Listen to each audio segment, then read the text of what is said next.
Ya pueden ver mi pantalla. Lo primero, pues agradecerles a todos y a todas su interés en este tema. Esperamos que sea pues de todo el interés y aplicabilidad para los fines de ustedes en sus áreas comerciales de oncología. Estos son nuestros conflictos de intereses. Yo soy asesor para aseguradores, prestadores, gremios, compañías farmacéuticas en áreas de modelos de contratación, modelos de atención y análisis del entorno. No represento a ninguna institución en particular, soy consultor independiente y tengo mi membresía en la Academia Nacional de Medicina como miembro correspondiente. Francisco Marín, por su parte, es asesor para aseguradores, prestadores, gremios, compañías farmacéuticas también, en temas similares, modelos de contratación, modelos de gestión integral de riesgo en salud y en construcción de notas técnicas. Francisco es actualmente también asesor permanente de la Junta de CIES Salud. Bien, vamos a iniciar entonces con nuestra presentación, haciendo un resumen breve de los contenidos del curso. Este curso consta de 4 módulos. Un módulo, ¿cómo es que hago para esconder este menucito que no me gusta? No se deja esconder. Bueno, este curso consta de 4 módulos. Un módulo 1 donde miramos las tendencias, lo que está pasando en el mundo y en Colombia con respecto a las contrataciones de servicios de salud. En un módulo 2 miramos unos conceptos básicos de pagos prospectivos que espero que todos hayan tenido la posibilidad de revisar los videos que les recomendamos en la página web, en mi página web, y si no los han revisado, por favor, revísenlos entre hoy y la próxima semana, porque hoy vamos a pasar por este módulo de una manera muy rápida por razones del tiempo, para que podamos cubrir los otros temas que no están incluidos en los videos. En el módulo 3 vamos a revisar rápidamente los pasos hacia la contratación prospectiva, qué actividades y qué estructuras y procesos deben desarrollar las IPS para hacerlo exitosamente. Y en el módulo 4 hacemos una mesa de discusión. Cada módulo es de 1 hora, el curso es de 4 horas, entonces hacemos el módulo 1 y 2 hoy y el módulo 3 y 4 la próxima semana. La mesa de discusión, la idea es que podamos discutir con ustedes abiertamente todas las preguntas que tengan acerca de los conceptos, pero más que todo, lo más importante es que ustedes tengan la oportunidad de reflexionar sobre las implicaciones estratégicas que todas estas tendencias en pagos prospectivos van a tener sobre sus productos y el acceso de sus productos al mercado. Entonces, por eso es muy interesante que enfoquen sus preguntas hacia esa mesa de discusión con esa perspectiva. Bien, vamos a hablar de tendencias. Tenemos, bueno, les iba a mostrar, perdón, el horario para hoy. Este es nuestro horario, entre 3 y 4 vamos a ver el módulo 1. Tenemos primero las tendencias globales, la normatividad vigente no va a ser tan largo, vamos a tratar de hacerlo un poquito más cortico para poder empatar con este tema que es un poquito más largo del módulo 2 y ya lo que les había dicho del módulo 3 y 4 la otra semana. Muy bien, entonces, miremos qué es lo que está pasando en el mundo. En el mundo hay una tendencia global muy importante de pagar por volumen, o sea, pago por servicio, pago por actividad, pago por prestación o lo que llamamos en Colombia equivocadamente pago por evento, hacia pagar por valor, es decir, por qué tanta salud estamos generando con cada peso que nos gastamos. Esa tendencia se refleja en esa agenda que denominamos la agenda de la salud basada en valor, y vamos a ver que eso se refleja también en la forma como se organizan los prestadores, bien sea en términos de su integración entre varios prestadores, en una red de prestadores que interactúa de manera muy precisa para brindarle el servicio al paciente, o en una integración organizacional, como una red integrada donde solo un NIT posee todas las organizaciones. Y en Colombia está pasando lo mismo. Estamos migrando hacia pagos por valor, estamos implementando cada vez más la agenda de salud basada en valor, pero tenemos unos elementos muy particulares para nosotros que son el concepto de integralidad en los planes de beneficios que establece la ley estatutaria y varias normas previas, y el concepto de redes integrales de servicios y de pagos prospectivos. Entremos en materia. Esto es lo que está pasando en el mundo. Recuerden ustedes desde Michael Porter en el 2004 y luego en el 2006 con este libro famoso que creó toda esta revolución de la salud basada en valor. Después vienen los trabajos de Harold Miller, que empezó a aterrizar ese concepto de salud basada en valor para llevarlo a los mecanismos de pago específicamente, y de ahí se acuñó esa frase de volumen a valor, ¿cierto? La tendencia de pago por volumen a pago por valor. Bien, vamos a ver, lo que está pasando en la literatura se ve claramente también en Colombia. Por ejemplo, la revisión de la OCDE, cuando revisó el sistema de salud de Colombia en el año 2016, hizo esta recomendación, que los sistemas de pago evolucionaran hacia premiar incrementalmente la calidad y los resultados más que la actividad, o sea, más que el pago por servicio o pago por evento. Y la política de atención integral de salud en el 2016 establece claramente que las nuevas unidades de prestación deben comprender la totalidad del proceso clínico, o sea, integrar los ciclos de atención. Esto se puede resumir en un planteamiento muy importante que ha hecho Michael Porter. Lo ha hecho varias veces, pero yo quise tomar este específico de este artículo de Porter y Lee, en que se plantean los 4 pilares de la generación de valor. Primero, que la generación de valor sea la meta fundamental de cualquier proceso de atención en salud. Segundo pilar, ¿qué es valor? Valor es resultados en salud por cada peso utilizado. Es decir, que cada peso que utilicemos en la prestación de servicios de salud tenga como meta última siempre mejorar la generación de valor para el paciente, resultados en salud relevantes para el paciente. Pero para poder regenerar resultados en salud, lo vamos a ver más adelante en detalle, es necesario integrar el ciclo completo de atención de las condiciones médicas, no prestándose, no segmentando el servicio por componentes, que una buena radiografía, una buena endoscopia, una buena consulta. No, así no se genera valor. Se genera valor integrando todos los componentes del ciclo de atención.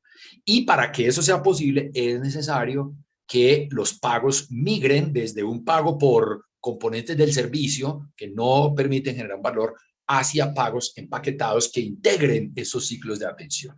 Estos 4 postulados los vamos a desarrollar en mucho mayor detalle en esta presentación, pero ciertamente cabe anotar aquí que esta es la gran oportunidad para prestadores, aseguradores, compañías farmacéuticas, con el advenimiento de los presupuestos máximos que estableció la resolución 205.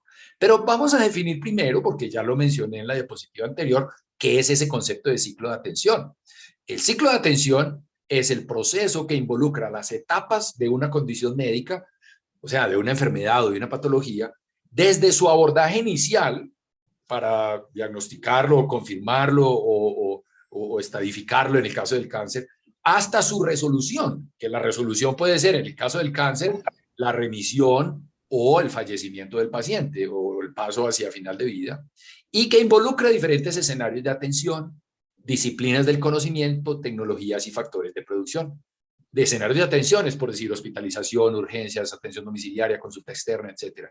Disciplinas de conocimiento, oncología, medicina interna, fisiatría, psicología, rehabilitación, laboratorio clínico, etcétera. Tecnologías y factores de producción, medicamentos, insumos, dispositivos, pruebas de laboratorio, etcétera. Vamos a ver que en el caso del cáncer es crítico entender esto de la integralidad del ciclo de atención, porque uno se imagina el ciclo de atención del cáncer entre los diferentes componentes del servicio que ustedes ven allí, que el paciente entra desde el diagnóstico y pasa por el estadiaje, y pasa cirugía, paliativo, farmacoterapia, etcétera, y que todo esto fluye de manera integral. Mentiras, eso no es así. El ciclo de atención del cáncer es un desastre, está lleno de cabos sueltos, de cuellos de botella, de cosas que están totalmente aisladas, como en el caso del cuidado paliativo que ustedes ven allí. Entonces, el reto interesante desde el punto de vista de la nueva versión de la salud basada en valor es integrar ese ciclo de atención, o sea, volver a esto, o volver no, llegar a esto, porque nunca hemos estado allí, llegar a esto para poder generar valor en cáncer, o sea, mejores resultados en cáncer por cada peso utilizado. Este es el camino, no este. Ojo con eso, ¿no? Entonces, aquí entran 2 conceptos que es lo que denominamos Francisco y yo, contratación 1.0 y contratación 2.0. ¿Qué es la contratación 1.0? Es cuando el prestador, el pagador, el asegurador, contrata los servicios con base en los componentes del servicio. Algunos de estos componentes equivalen a rubros, por ejemplo, de la nota técnica. Entonces, contratan la cirugía ambulatoria por un lado, la hospitalización por otro, las ayudas diagnósticas, la consulta del especialista. Entonces, en la atención del cáncer, esto es una tragedia, esto es absolutamente disfuncional, contrario a la lógica, porque una paciente con cáncer de seno tendría que estar brincando de aquí para allá, después por aquí el examen de laboratorio, por allí la consulta, por allá la terapia, por allí la cirugía. Entonces, lo lógico es pasar a esto que nosotros llamamos contratación 2.0, es decir, que los contratos se hagan en función de las condiciones médicas, no en función de los componentes del servicio. Esto ya es un hecho para VIH y por eso lo pongo aquí de último, no porque sea menos importante, sino porque es exactamente quizás la experiencia más evolucionada en Colombia, donde se ha demostrado con creces que contratar el ciclo de atención lo más integral posible del VIH es mucho mejor que contratar por pedacitos cada componente del servicio. El otro concepto es el de integración organizacional y funcional. Esto tiene mucho que ver con el concepto de redes integradas de salud y se refiere a lo siguiente. Yo puedo tener muchas organizaciones que son entidades jurídicas, son NITs, independientes, pero que se integran muy bien funcionalmente, que el paciente fluye de un punto a otro sin solución de continuidad, todo fluye perfectamente. O puedo tenerlas integradas como un solo NIT en este eje vertical, ¿cierto? Lo ideal es que independientemente de que hablemos de integración organizacional, es decir, un solo NIT, o de integración funcional, es decir, varios NITs, pero funcionando perfectamente, lo ideal es que el ciclo de atención esté completamente integrado. Habrá estadios de la industria donde todos son muy desintegrados, como este caso, el sistema de salud británico, qué sé yo, los sistemas tradicionales, Kaiser permanente es como el ideal para todos, ¿cierto? Pero aquí viene un concepto que Sura EPS de pronto platanizó a su manera y los llamó redes responsables de cuidado, que es bonito el término, en la literatura internacional se denominan Accountable Care Organizations, que son diversos grados de integración, donde yo tengo un hospital que se junta con una red de consultorios, que se juntan con un laboratorio, con una red de rehabilitación o de atención domiciliaria y hacen una oferta integrada. Y interactúan entre ellos, es muy importante, no a través de la EPS. Y aquí hay una figura muy interesante para el cáncer en particular, que es esta de los Patient Centered Medical Homes. Es decir, es una IPS que está especializada en cáncer. O sea, esto no es exclusivo para cáncer, pero estoy aplicando el concepto para cáncer. Es una IPS que se especializa en cáncer y que coordina todos los demás servicios del ciclo de atención, aquellos que no tenga dentro de su casa, que es exactamente lo que propone la resolución 1447 de UFCAS. Es eso, básicamente una casa de la salud centrada en el paciente. Donde la institución provee la mayor cantidad posible de servicios directamente bajo su habilitación directa y aquellos que no provea, pues se encarga de coordinar el flujo del paciente. No lo hace la EPS, sino el prestador. Eso es una diferencia muy importante. Vamos a ver qué está pasando en Colombia. Ustedes saben que los aseguradores todos están desesperados porque los egresos son mayores que los ingresos. Esto pasa en todos los sistemas de salud, pero en Colombia hay varias razones adicionales. El tema de la autonomía médica y el plan implícito que introdujo la ley estatutaria con muchísima más fuerza que antes, y el tema de los presupuestos máximos que introdujo el decreto 205. Entonces, esto hace que las EPS estén cada vez más expuestas a un riesgo financiero mucho más volátil, que incluye ya los medicamentos no PBS, lo que antes era el no PBS, ya está sobre los hombros de la EPS. Entonces, ¿qué tratan de hacer las EPS? Pues transferirle riesgo al prestador. Y el prestador, en su afán de no perder el contrato, agarra el contrato prospectivo sin preguntarse qué capacidades y competencias de gestión de riesgo tiene ese prestador que recibe ese riesgo. Esto es muy, muy crítico y lo estamos viendo todos los días, Francisco y yo, en las instituciones que asesoramos, tanto de nosotros dos juntos como cada uno por su lado, encontramos que las instituciones se están lanzando a pagos prospectivos creyendo que lo único que tienen que hacer es cambiar la minuta y buscar una nota técnica por allí a la carrera donde la consigan para salir a contratar a ver si el precio sí era ese. Y resulta que no están montando todas las capacidades y competencias que requieren hacer esto de manera responsable. Es como decir que yo voy a ir de Bogotá a Cartagena y tengo la nota técnica, que es el mapa que me dice cuál es el camino y que me va a decir si estoy bien orientado, si no me estoy perdiendo y si estoy llegando a Cartagena. Pero cuando voy a arrancar, es como si mi carro tuviera 3 llantas, tuviera medio tanque de gasolina, el motor pasando aceite y no tiene farolas para conducir de noche. Entonces, a ver, ¿cómo voy a hacer para llegar a Cartagena? Este es un mensaje muy poderoso que nosotros les queremos dar a todo lo largo de nuestra presentación. Y pues sin duda la nota técnica es un elemento muy importante como herramienta de planeación y de gestión y de ejecución del contrato, que ayuda muchísimo a hacer una negociación efectiva y a hacer una ejecución del contrato efectiva. Pero todos los demás elementos también son supremamente importantes. Francisco, adelante con el tema de normatividad vigente. O si quieres te doy clic o tú vas a presentar desde tu computador, mejor, ¿cierto? Yo comparto la pantalla, Ramón. Dale. Entonces, compartimos pantalla. Me Me informan si la ven. Sí, estamos viendo. Perfecto.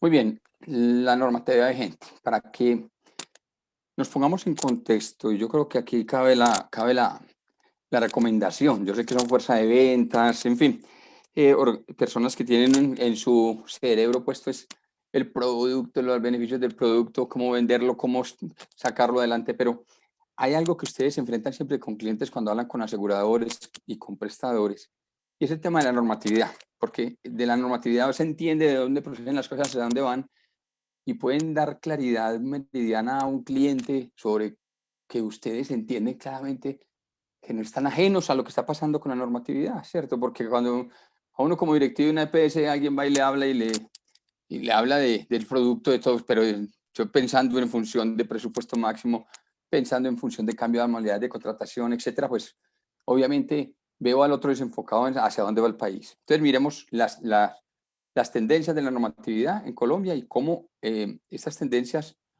van hacia una línea digamos, de normas que vienen expedidas desde la ley 100 y que van haciendo una cadena, que esa cadena va respondiendo obviamente a muchos elementos en Colombia. Uno de ellos muy importante, que ha pasado a ser un tema pues, de discusión, no es el debate acá, y es las sentencias de la Corte Constitucional. La Corte Constitucional prácticamente ha ido dando la línea de trabajo hacia la normatividad en salud, increíble.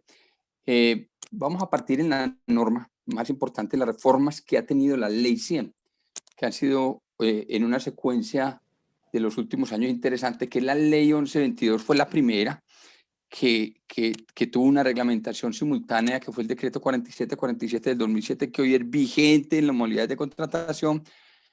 Luego aparece la ley 1438 del 2011, y si vemos la anterior era del 2007, la ley 1122 fue del 2007, tenemos 4 años de diferencia. En la 1122 se empieza a hablar del sistema de aseguramiento y su denominación clara de aseguramiento en salud, cómo se define, que en donde se asumen las obligaciones como asegurador, y la 1438 empieza a hablar ya de las redes integrales y redes integradas, etcétera.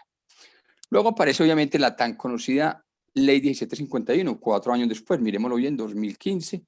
Y esto pues obviamente es un tema que dio un giro gigantesco. Digámoslo que, si bien es cierto, la 1122 y la 1438 trajeron elementos fundamentales que hicieron que se fortaleciera todo el concepto de la reglamentación hacia una, digamos, cobertura muy integral en este país.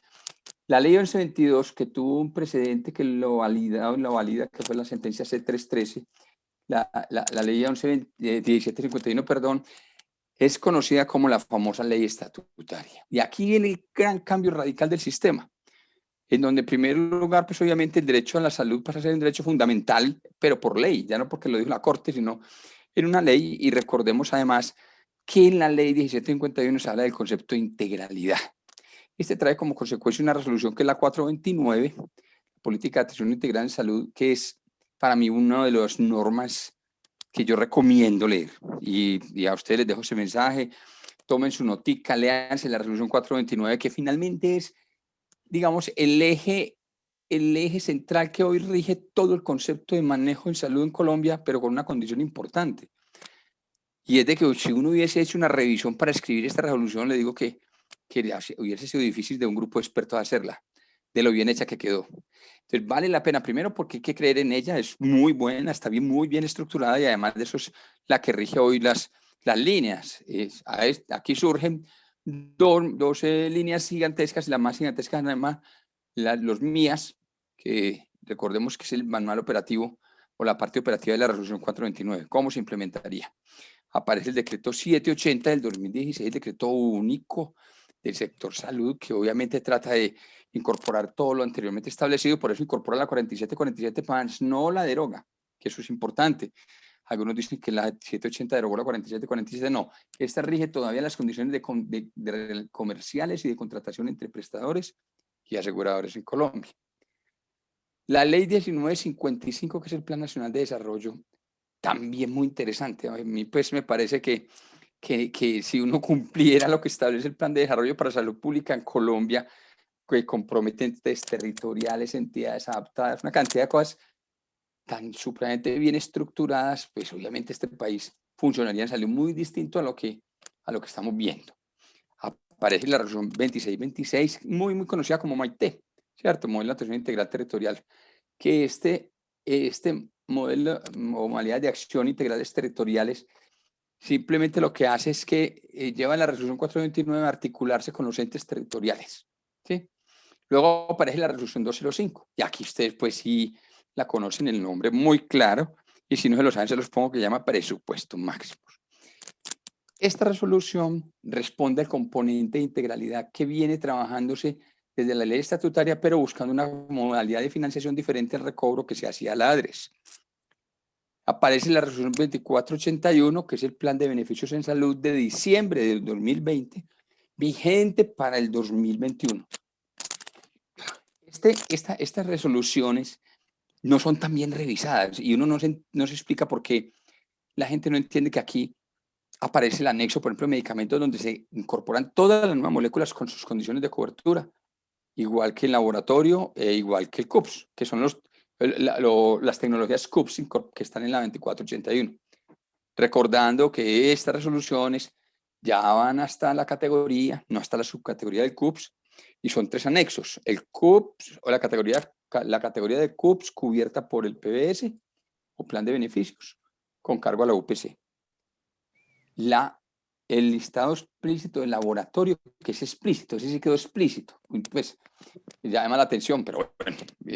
Y el listado de medicamentos, que están financiados con cargo al PBS, ¿no?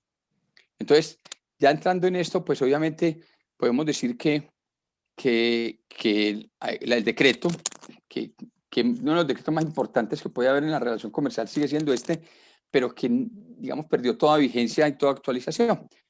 Y recordemos que aquí dice que los principales mecanismos de pago aplicables a la compra de servicios son la capitación, el evento, pagos por caso, conjuntos integrales de atención, paquete o grupo relacionado de diagnóstico.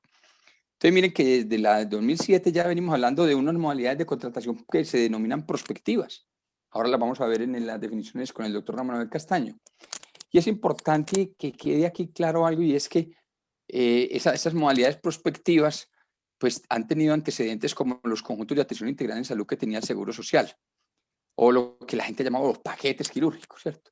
Y que han ido evolucionando también a pagos integrales por grupo de riesgo, como lo veremos más adelante en definición, que son cuando se habla de patologías como el SIDA, por ejemplo, que es una cobertura de lo más integral posible del ciclo de atención para el paciente de VIH o en cardiovascular.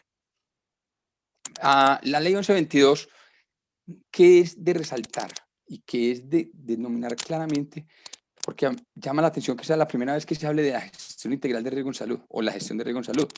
Estamos hablando del 2007 y la ley CIEN es del 93, ¿cierto? Que empezó a operar en el 94. Se habla de la articulación que garantice que el acceso sea efectivo. Y aquí cabe un punto interesante, lo que hablaba el doctor Ramón Manuel Castaño. Este sistema arrancó en una condición de que cada EPS buscó cómo estructurar una red, cómo garantizar el acceso, cómo llegar a la información, y cada uno hizo lo suyo, ¿no? Además que un caos completo el sistema de información de este país, porque no debió haber sido así, casi que debió haber sido unificado desde el principio, pero no. En ese momento ni se pensaba en eso. En ese momento lo que pensaba era con el acceso universal y que tuviera un plan de beneficio financiado con una UPC, una cápita. Por eso ya se habla de aseguramiento en la 1122. Se reconoce que hay un aseguramiento. Y esto es un salto cuántico en el tema en Colombia, que eso la gente no lo toma en consideración, ¿cierto?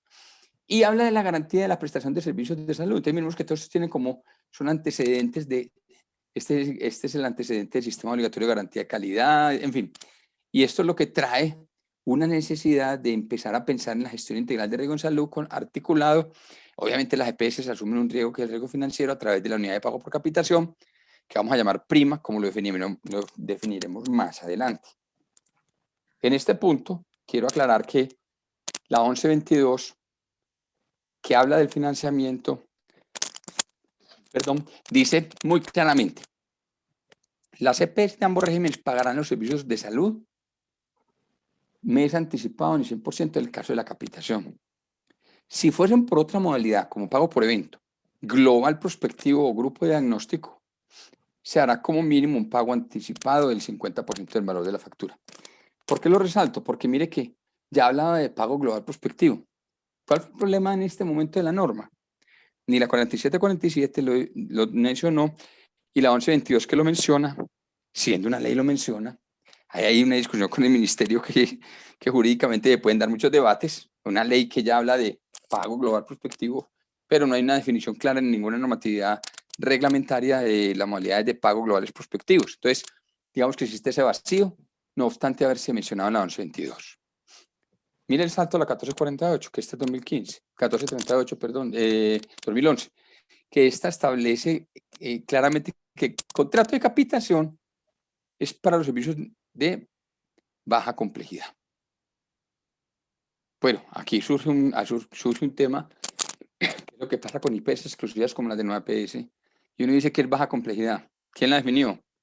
Pues nadie la definió. Todo el mundo la siguió asumiendo como primer nivel. Es más, o sea, la gente a veces habla de baja complejidad, de primer nivel, de puerta de entrada, y todo el mundo le da una cantidad de definiciones. Pero en ley en Colombia hoy se habla de baja complejidad. O sea, que aquí no aparece que el nivel 1, el nivel 2, no, aquí se desaparece el nivel 1. Aquí aparece la baja complejidad para elementos de contratación por capitación. Y puede ser tan amplio pues, como usted quiera. Una baja complejidad puede ser en Japón, la endoscopia. La endoscopia cualquier médico puede tener un endoscopio y está entrenado para manejarlo, un ecógrafo. Entonces, bueno, entonces podemos decir que la baja complejidad dejó, digamos, una apertura para extender un poco más el primer nivel hacia arriba en la contratación por capitación. Esto se ratificó en la sentencia 697, porque recuerden que este tema de la capita ha sido una discusión muy grande, ha sido uno de esos grandes diablos que han metido al sistema, pues que no tiene una justificación muy clara de por qué discutir, que tiene que ver que la contratación por capitación para la baja complejidad y no para la mediana, por ejemplo. ¿Por qué no? No hay una lógica, no hay un sentido técnico que pueda hablarse de estos, más allá de la defensa de los gremios, en donde defienden de que sea pago por servicio el máximo posible, y es la tendencia de los prestadores en el pasado, pero esto tiene que ir cambiando, obviamente. Esta reforma también habla de las redes integradas de servicios de salud, y es muy importante esto. Digamos lo que hoy en Colombia, el borrador de ley que viene ya habla de la posibilidad de contratar no, la obligatoriedad de contratar con redes a futuro. Las redes hoy por hoy tienen la obligación de ser habilitadas por las EPS. Inclusive ha sido un proceso muy, muy tortuoso con la Superintendencia de Salud de habilitar estas redes, pero yo creo que operativamente no están funcionando como deben ser, y se van a venir inclusive algunas acciones. Eso lo maneja un superintendente delegado que es un señor Bonilla, no muy amigo del sistema de salud ni de las EPS, en donde pues hay una amenaza permanente de que las redes no están funcionando como redes, entonces que va a haber las sanciones respectivas, etcétera, etcétera. Digamos, varias EPS les falta todavía habilitar la red, pero va a ser uno de los requisitos fundamentales para la habilitación de EPS, y tenemos que entender que es importante dentro del componente de gestión de las EPS. Esto pues trae retos, y es que de todas maneras, si yo tengo una unidad de oncología sin radioterapia o sin un servicio adicional como una resonancia magnética, pues yo debería armar una red de un componente de servicio que no lo tenga en mi unidad, y bueno, contratarla con un tercero para contratar en una forma integral, y eso puede ser una tendencia a futuro. Bueno, veamos acá. Lo que sigue, que es la famosa ley estatutaria. Y aquí, este es el cambio, este es el cambio grande del sistema de salud. Este es el gran cambio del sistema de salud. Y esta es la que tienen que entender ustedes muy claramente. Miren, en Colombia tuvimos un plan explícito. El plan explícito era un listado que llamó MAPIPOS, resolución 5261. Luego, todas las normas, como lo acabamos de ver, cada año hacen de que migremos a un nuevo MAPIPOS, que a raíz de las condiciones de la ley estatutaria han ido mirando a un modelo de integralidad. ¿Y qué pasa? La ley estatutaria dice que el principio de integralidad en la atención de salud, y aquí es donde empieza a aparecer un punto crítico del sistema, dice que las tecnologías en salud y servicios deben ser suministrados de manera completa, con independencia del origen de la enfermedad o condición de salud, y con independencia del sistema de pago. O sea, ¿quién lo financia? Eso dijo la ley estatutaria. ¿Y le dijo quién? Al gobierno, al Estado. Y le dijo, señor Estado, independiente de quién lo pague, usted tiene que responder integralmente. Ahora, ¿el Estado qué hizo? En su momento montó la famosa famoso MIPRES, y los recobros a la ADRES, aunque parte del ente territorial eran responsables ante el régimen subsidiado hasta diciembre del 2019, ¿cierto? En enero del 2020 ya las subsidiadas podían todo recobrarlo a través de la ADRES, usando la metodología, la tecnología del MIPRES para ordenamiento, pero antes de esa época eran entes territoriales y el resto era, o sea, el régimen contributivo era a través de la modalidad de recobro a la ADRES. Esto fue lo que surgió y que apareció entonces la ley de punto final, porque no se reconocían las deudas, etcétera, etcétera. Entonces, cuando llega el presidente Duque, se encuentra con esa locura de recobros no pagados, de cuentas no reconocidas a las EPS. Y digo, no, esto hay que trabajarlo. Pero entonces, ¿a dónde se fue a consultar? Fue a consultar a la ley estatutaria y dijo, señor, es que usted tiene que cubrir integralmente todo. Y eso fue lo que hizo que girara el sistema y dijeran, pues, venga, entonces hagamos una cosa. Vámonos a trabajar todo este tema de financiamiento de una manera diferente, y vamos a verlo enseguida hacia dónde migrar. Entonces, dejémoslo en el punto de integralidad. Entonces, ese sistema explícito de coberturas que venía siendo explícito fue migrando en Colombia a una cosa que se llama implícito. Implícito, qué pena que me devuelva una, es que la ley estatutaria dice, y ratificado por la sentencia 313, dice muy claro, lo no excluido específicamente o explícitamente en la ley estatutaria 1751 se da por cubierto, ¿sí? O sea, lo no expresamente excluido se considera incluido, para ponerlo en unos términos bien claros. Eso es un plan implícito. En Colombia esto trae unas grandes consecuencias que vamos a verlas enseguida. Entonces, apareció el MIAS, que era el Manual Operacional de las Políticas de Atención Integral en Salud. La Política de Atención Integral en Salud, resolución 429, que supuestamente la deroga la 2626, lo que es la que la incorpora realmente.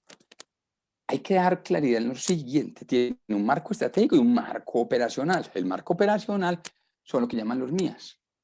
Y quien quiera entender cómo debe actuar y cómo se hace para que una red integrada de servicios de salud actúe y salga adelante, es entender los MIAS, ¿cierto? Las modalidades integrales de atención en salud, los 10 componentes. Quien los entienda, entendió el tema. Quien los entienda, entendió cómo se hace. Lo primero que ustedes han visto, ¿qué es? Pues caracterizar una población. Y usted caracteriza su población.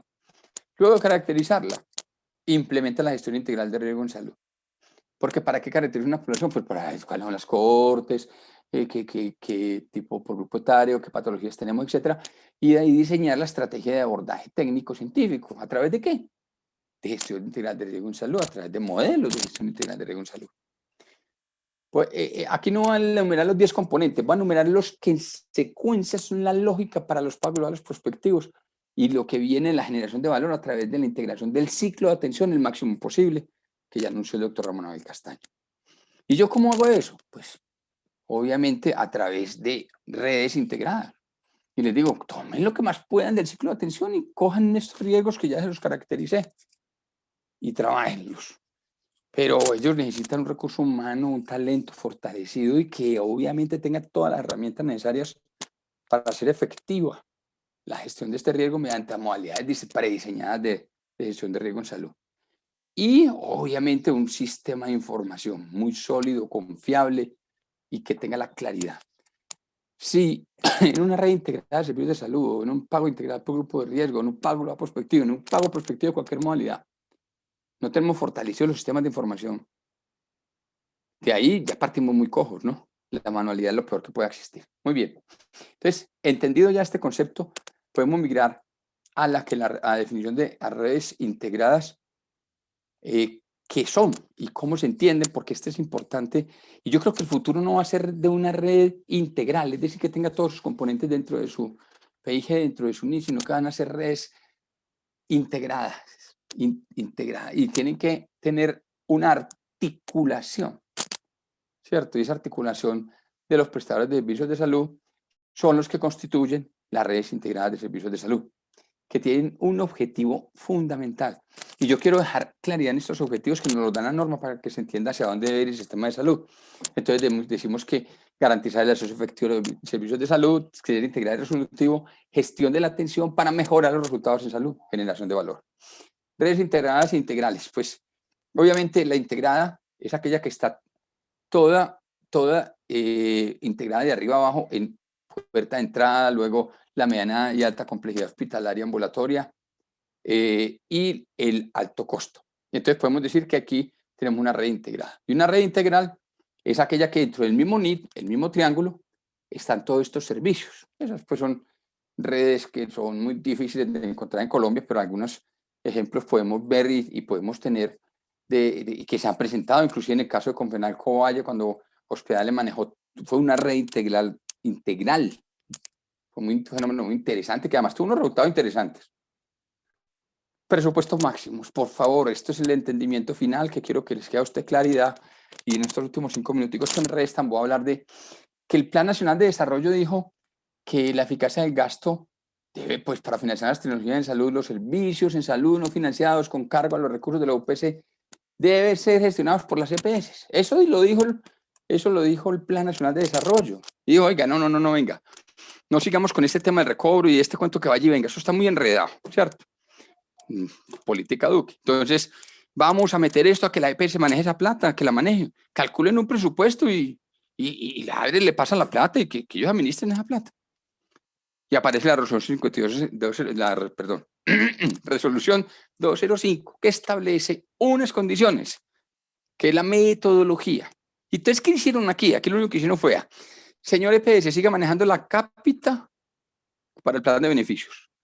Y lo que no esté en el plan de beneficios, sígamelo manejando con este presupuesto que yo le mando, que ya se lo calculé de una forma X o Y. No muy técnica, pero bueno, se hizo. Le dijo, debe garantizar el acceso de forma integral. O sea, ya no me venga a decir que no, que es PBS, que no es PBS, que el paciente no lo puede atender, que esto, que tal cosa, que vaya a pedir la orden. No. Esto no es en el ente territorial, señor subsidiado. Esto no es en la MIPRES, la ADRE, no. Usted siga gestionando a través de la MIPRES todo, pero no necesariamente yo lo voy a autorizar. Yo voy a vigilar la gestión que usted haga. O sea, que cúbrame integralmente. O sea, que en Colombia las EPS tienen la responsabilidad de cobertura integral. Integral. O sea, un paciente que le llegue lo tiene que ver integral, salvo lo excluido explícitamente de la 1751 o ley estatutaria. Establezcan modelos de atención y de gestión. Concerte guías y protocolos y garantice la prestación de una manera efectiva. Esto pues trae unas consecuencias de que cada año se decía, mire, hasta aquí el presupuesto máximo de este año, este verde, yo le pago aquí para abajo todo. Todo lo que supuestamente entre nuevo bajo unas condiciones muy difíciles de cumplir, yo se la pago por recobro, me la sigue pagando por recobro. Eso pues, hazme salud, donde estuve en la Junta Directiva hasta hace poco, en un año no había recobrado un peso, ni un peso. Y se supone que cada año aumentaba y cada año lo que están haciendo es aumentándolo. Aumentaron el presupuesto máximo y ya todo quedó incluido. El presupuesto máximo este año no se aumentó además. ¿Sí? ¿Por qué? Porque obviamente fue un incremento del IPC más un ajuste que se había hecho supuestamente el año pasado, mal calculado a agosto, y con eso dijeron, vámonos hasta abril para hacer un reanálisis de todo lo que pasa. Y en eso es lo que estamos. Miren, ¿en qué va el famoso presupuesto máximo? Primero, un déficit gigantesco es absolutamente deficitario para las EPS. Total y absolutamente deficitario. Es un riesgo financiero a las aseguradoras en este momento. Segundo, aparece la resolución 2454 que hizo una metodología para hacer el famoso ajuste, ¿cierto? Y ese ajuste supuestamente lo hicieron hasta agosto, cuando recuerde que por la pandemia no había procesos selectivos hasta julio, lo cual fue un subregistro y el ajuste fue mínimo, nada. Pero a diciembre el desajuste y la insuficiencia fue total.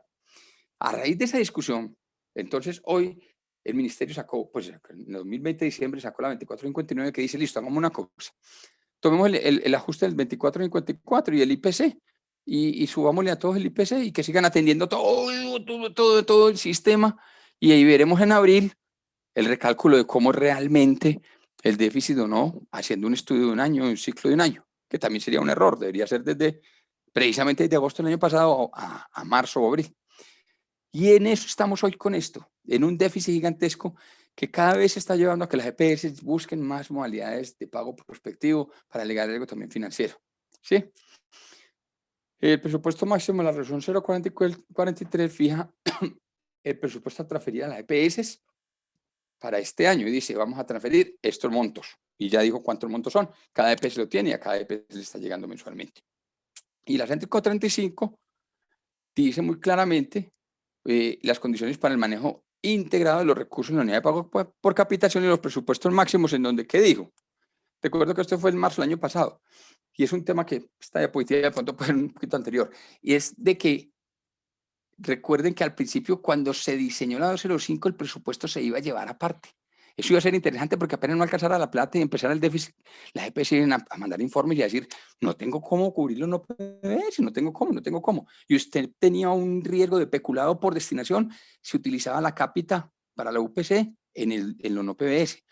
Con esto evitaron ese riesgo y dijeron que era para aumentar el flujo de dinero a la red en la época de pandemia, pero realmente con esto cubrieron el déficit tan gigantesco del presupuesto máximo, que sabían que venía deficitario, y logran así o hacer una unidad de caja sin que se presente un peculado por destinación para los presidentes de las EPS por pagar los no PBS con los PBS. Entonces ya es una sola caja. En otras palabras, ya lo mismo, ya es una sola caja. Esto es una unidad de caja. Muy bien. Esto se lo dejo como mensaje. Recuerde este plan de beneficios. Cada año va cambiando el plan de beneficios. Yo quisiera dejar esta gráfica para que miraran si ustedes cada año están estudiando esta resolución. Y los invito a que la revisen, porque esto hoy es lo que supuestamente está en el PBS, ¿no? Entonces, ahí estamos con todo el tema. Este es un resumen muy claro.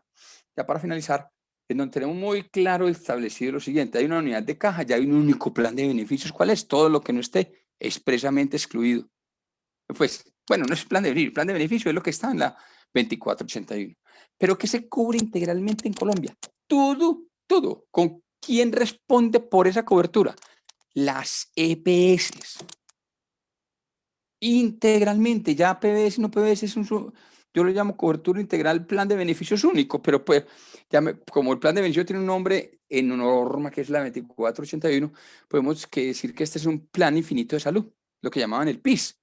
Cuando empezamos a hablar de los famosos no PBS, que decíamos que el PIS en Colombia ya existe y la EPS tiene que cubrir el PIS, el plan infinito de salud. Todo lo que no está expresamente excluido en la 1751 está cubierto.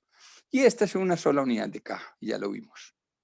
Entonces, el proyecto de reforma es un proyecto que sigue como en el aire congelado, aunque parece ser que ya están ventilando otra vez el decreto que va a reemplazar el 4747, como que está muy adelante, y ahora sí, pues, doctor Ramón, no se me contará, pero creo que va a salir. El plan, se habla de las redes integrales de salud, y esto va a ser interesantísimo porque va a ser un reto gigantesco. Yo lo veo muy difícil de aplicar, sinceramente, y creo que la norma aquí tendría que quedar, porque es que ya estamos yendo más allá. Estamos sobre reglamentando, microgerenciando al asegurador, y yo creo que hasta si le va a quitar la capacidad de innovación a todo el mundo, pues va a ser una cosa horrible porque la libre competencia se pierde. Abre espacio para los pagos prospectivos, que es muy interesante porque, pues, por lo menos ya establece claramente por ley todas las posibilidades de pago prospectivo que igual van a quedar definidos en el decreto que reemplaza 4747. Redefine las EPS como aseguradoras, dándole el nombre de aseguradoras, aunque de la 1122 ya dijimos que era un sistema de aseguramiento. Pues por eso desde esa época la gente ya habla de aseguradoras. Pero para aquí le dice, bueno, sí, son aseguradoras, pues démosle ese apellido clarito. Muy bien. Doctor Ramón, me pasé 5 minuticos y me excusas. Muchas gracias. Muy bien, Francisco, muchas gracias. Bueno, por razones de tiempo, para poder cubrir los temas completos, hemos decidido acortar un poquito este primer módulo para poder entrar en los módulos 2 y 3, que son como el core de lo que estamos viendo en este curso. En este módulo vamos a revisar las definiciones y los conceptos básicos de mecanismos de pago prospectivos. Perdón. Bien, entonces aquí vamos a revisar estos conceptos, los componentes de costo médico, los 4 tipos básicos de mecanismos de pago, el riesgo primario de incidencia y de severidad, el riesgo técnico de utilización y movilidad evitable y el concepto de episodio, condición médica o componente del servicio. Estos conceptos, recuerden, están claramente descritos y detallados en los videos a los que ustedes tienen acceso. Si de pronto sienten que pasamos muy rápido por acá, ahí tienen todavía el recurso, los pueden ver a cualquier hora, están disponibles libremente para que los vean en su rato que tengan disponible, y los que ya los vieron seguramente van a encontrar mucho más fácil esta explicación.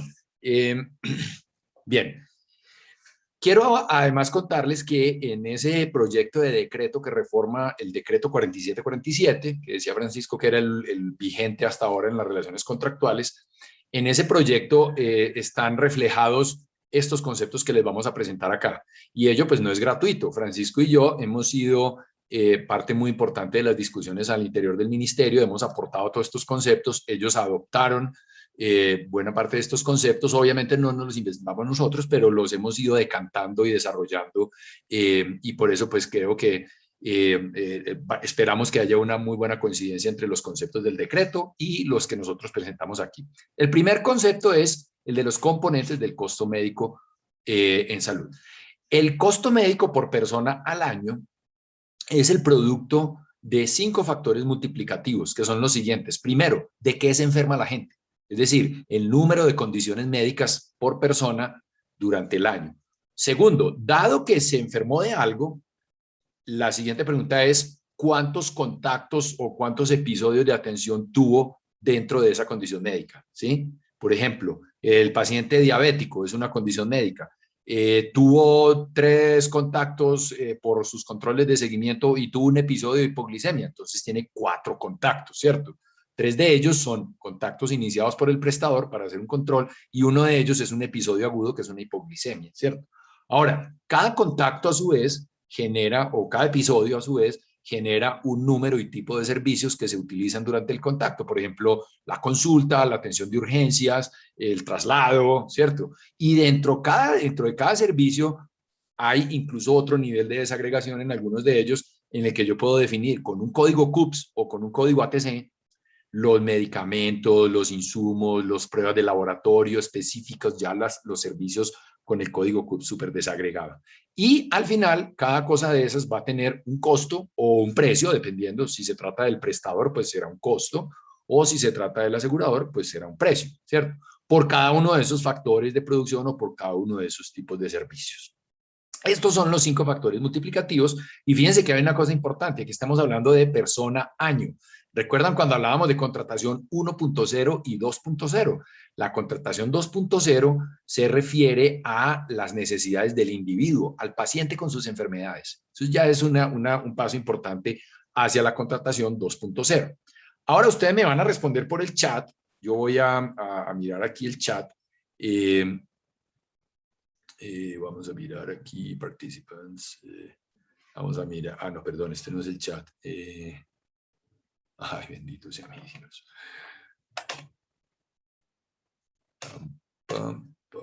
No, es acá. Ustedes me van a responder por el chat cuáles de estos componentes, a cuáles de los componentes corresponde los siguientes rubros del gasto médico que les voy a dar. Me responden por el chat. El primero que me responda le regalamos 5 puntos, después les decimos para qué. No, no estamos viendo su pantalla. Si está mostrando algo, no la están viendo porque yo me salí de pantalla. Vamos a ver entonces, ¿a cuál de los 5 componentes del costo médico que yo les acabo de mencionar? Ah, bueno, ya creo que ustedes la van a necesitar para poder ver los 5 componentes del costo médico. Ok, vamos a compartirlo acá. Entonces, ¿a cuál de los 5 componentes del costo médico corresponden los siguientes ejemplos? Ah, pero es que cuando comparto pantalla no me deja ver el chat. Ay, bendito. Esto sí, en los otros sí se puede, qué lástima. Bueno, recuerden que son 5 componentes, ¿no? Condición médica, episodio o contacto, servicio, factor de producción o insumo o rubro y el costo. Entonces, ojo pues atención a lo que vamos a mirar. Ciclo de quimioterapia. ¿Cuál de los 5 componentes creen ustedes que es? Condición médica, episodio o sea, bueno, puede ser el primero, el segundo, el tercero, el cuarto o el quinto. Ciclo de quimioterapia. ¿Qué es un ciclo de quimioterapia? 4, proceso. Yurani dice Yurani, Diana dice costo, Wilson dice episodio, Natalia Beltrán dice proceso, ahí demora muy bien. Entonces yo creo que la respuesta correcta es la de Wilson. ¿Por qué? Porque dado que el paciente tiene cáncer, cada que se inicia un ciclo de quimioterapia se inicia, eso se considera un ciclo de atención. Perdón, no, el ciclo de atención es de todo el cáncer. El ciclo de quimioterapia se considera un episodio de atención porque yo arranco con ese paciente y le empiezo a hacer sesiones de quimioterapia desde ese primer contacto, ¿cierto? Hasta que cierro ese ciclo de quimioterapia, entonces lo consideraríamos un episodio, ¿cierto? Que se inicia con un contacto inicial. Muy bien, Wilson. Vamos a ir sumando por aquí los puntajes. Muy bien, siguiente ejemplo.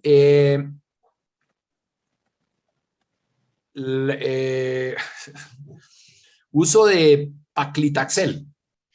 Voy a poner un medicamento, no sé si sea de ustedes. Paclitaxel para el tratamiento del cáncer. ¿Cuál de los 5 componentes es? Factor de producción. Muy bien, Sonia. Muy bien, Sonia. Es un factor de producción porque es un medicamento que yo puedo identificar con un código CUPS. Muy bien. Sí, no es un episodio. Paclitaxel no es un episodio. Paclitaxel es un medicamento como tal. Tampoco... bueno, es un factor de producción, o sea, está en el 4º componente. Muy bien. Ahora vamos al siguiente caso. Cáncer de pulmón de células no pequeñas. ¿Cuál de los componentes es? El 1. Muy bien, Natalia. ¿Cómo se llama el componente 1, por favor? Condición médica. Muy bien. Pero bueno, le valgo a Natalia que salió de primera porque dijo el 1. Se llama condición médica. Muy bien. Entonces, ahí tienen ustedes. Sí, señor. Enfermedad o condición médica. Muy bien. Entonces, ahora volvamos a compartir pantalla. Y vamos a mirar entonces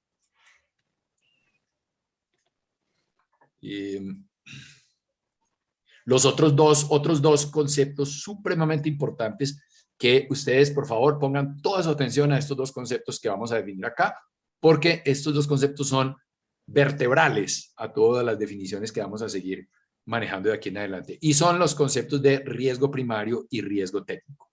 ¿Qué es el riesgo primario? El riesgo primario se define como la variación en la incidencia y en la severidad no evitable de las condiciones médicas y los episodios. Entonces aquí tenemos 2 tipos de riesgo primario, el riesgo primario de incidencia y el riesgo primario de severidad. El riesgo técnico, a su vez, se define como la variación en la utilización de recursos, en la ocurrencia de complicaciones agudas o crónicas evitables y en la severidad evitable.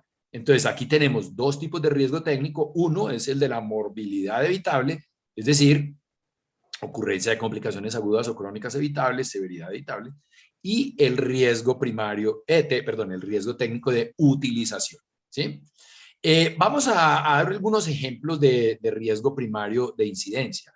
Por ejemplo, si yo espero tener en mi EPS en todo el país 300 casos nuevos de cáncer de mama en el año, pero en un año dado no tengo 300, sino 290, al año siguiente tengo 350, al año siguiente tengo 272.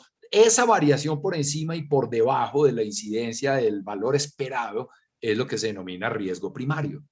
La severidad se refiere por ejemplo, si me están llegando el 70% de los cánceres de mama me están llegando en estadios invasivos y solo el 30% en estadios in situ, esa es la severidad del cáncer de mama. Si al año siguiente me están llegando el 60% de los casos en estados invasivos y el 40% en estadios in situ, ahí hay una variación en la severidad del cáncer de mama, ¿sí? El riesgo técnico, ejemplos de riesgo técnico de morbilidad evitable.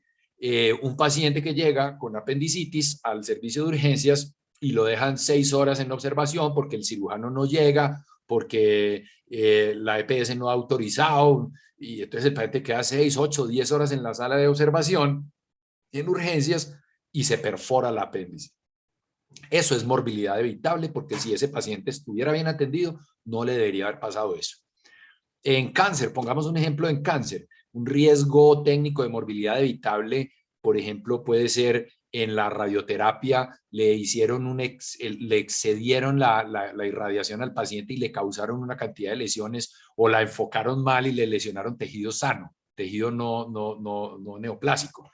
Eso es un evento adverso. Los eventos adversos son morbilidad evitable. son parte de la morbilidad evitable. Pero hay un ejemplo que me gusta mucho a mí, muy fácil de entender, que es el del diabético, que no le dan la droga porque el operador logístico se le demora o se la entrega a los 8 días en vez de entregársela ya, y ese paciente se descompensa y termina en urgencias con una cetoacidosis diabética. Eso es un caso de morbilidad evitable. Es decir, es aquella morbilidad que yo como prestador puedo evitar si tengo un modelo de gestión muy integral y muy efectivo. Y el riesgo técnico de utilización, para los que vieron el video, ese es un muy buen ejemplo. Si yo tengo un paciente, 2 pacientes de 25 años, sexo masculino, con dolor tipo apendicitis, o sea, eso diagnóstico es apendicitis clarísimo, pero uno de ellos va al hospital A y el otro va al hospital B. Y cuando terminan el proceso de atención, le llega una factura a la EPS y el del hospital A es una factura de 1 millón de pesos y el del hospital B es una factura de 5 millones de pesos. Y la EPS dice, pero ¿por qué si son 2 pacientes prácticamente iguales? Y la explicación es que en el hospital A le hicieron solamente lo que le tenían que hacer, de acuerdo a los protocolos, a las guías de práctica clínica. El paciente estuvo menos de 24 horas hospitalizado. En cambio, en el hospital B le hicieron una resonancia, una escanografía, un urotac, lo dejaron 5 días hospitalizado, todos los días le hacían como 30 exámenes porque uno nunca sabe a ver si de pronto.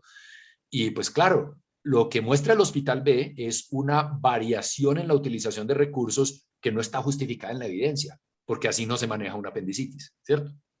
Entonces, estos 4 conceptos, digamos, los 2 conceptos de riesgo primario y riesgo técnico y las 2 subcategorías de cada uno de ellos son 4 conceptos muy importantes que los van a ver utilizados de aquí en adelante todo el tiempo. Ahora, volvamos a la gráfica anterior y ustedes ven que aquí hay como un traslape entre estas 2 flechitas. Ese traslape no es gratuito.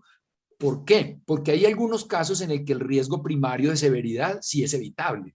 Por ejemplo, en cáncer, si hacemos tamizajes de colonoscopia en pacientes que tienen alto riesgo de cáncer de colon y de recto, uno podría detectar casos de cáncer de colon tempranamente y no esperar a que lleguen ya con síntomas de sangrado o con una masa que es palpable al tacto rectal, por ejemplo.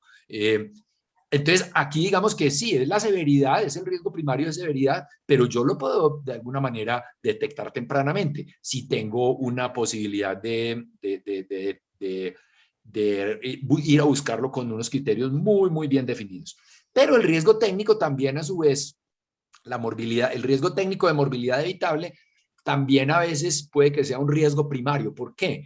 Ustedes saben perfectamente, hay pacientes, por ejemplo, vuelvo al caso de la diabetes, hay pacientes diabéticos muy buenos, pacientes adherentes, juiciosos, con un cuidador súper juicioso, súper adherentes al tratamiento, pero nadie sabe por qué, por alguna razón, ese paciente se descompensó. Era supuestamente un episodio de agudización de la enfermedad crónica que debería haber sido evitable, pero por alguna razón ese paciente se descompensó. Le hicieron todo lo que había que hacer, pero se descompensó. Ese episodio yo lo podría considerar un riesgo técnico de morbilidad evitable que en la práctica termina siendo casi un riesgo primario. Entonces, por eso es ese traslape allí de las 2 flechitas.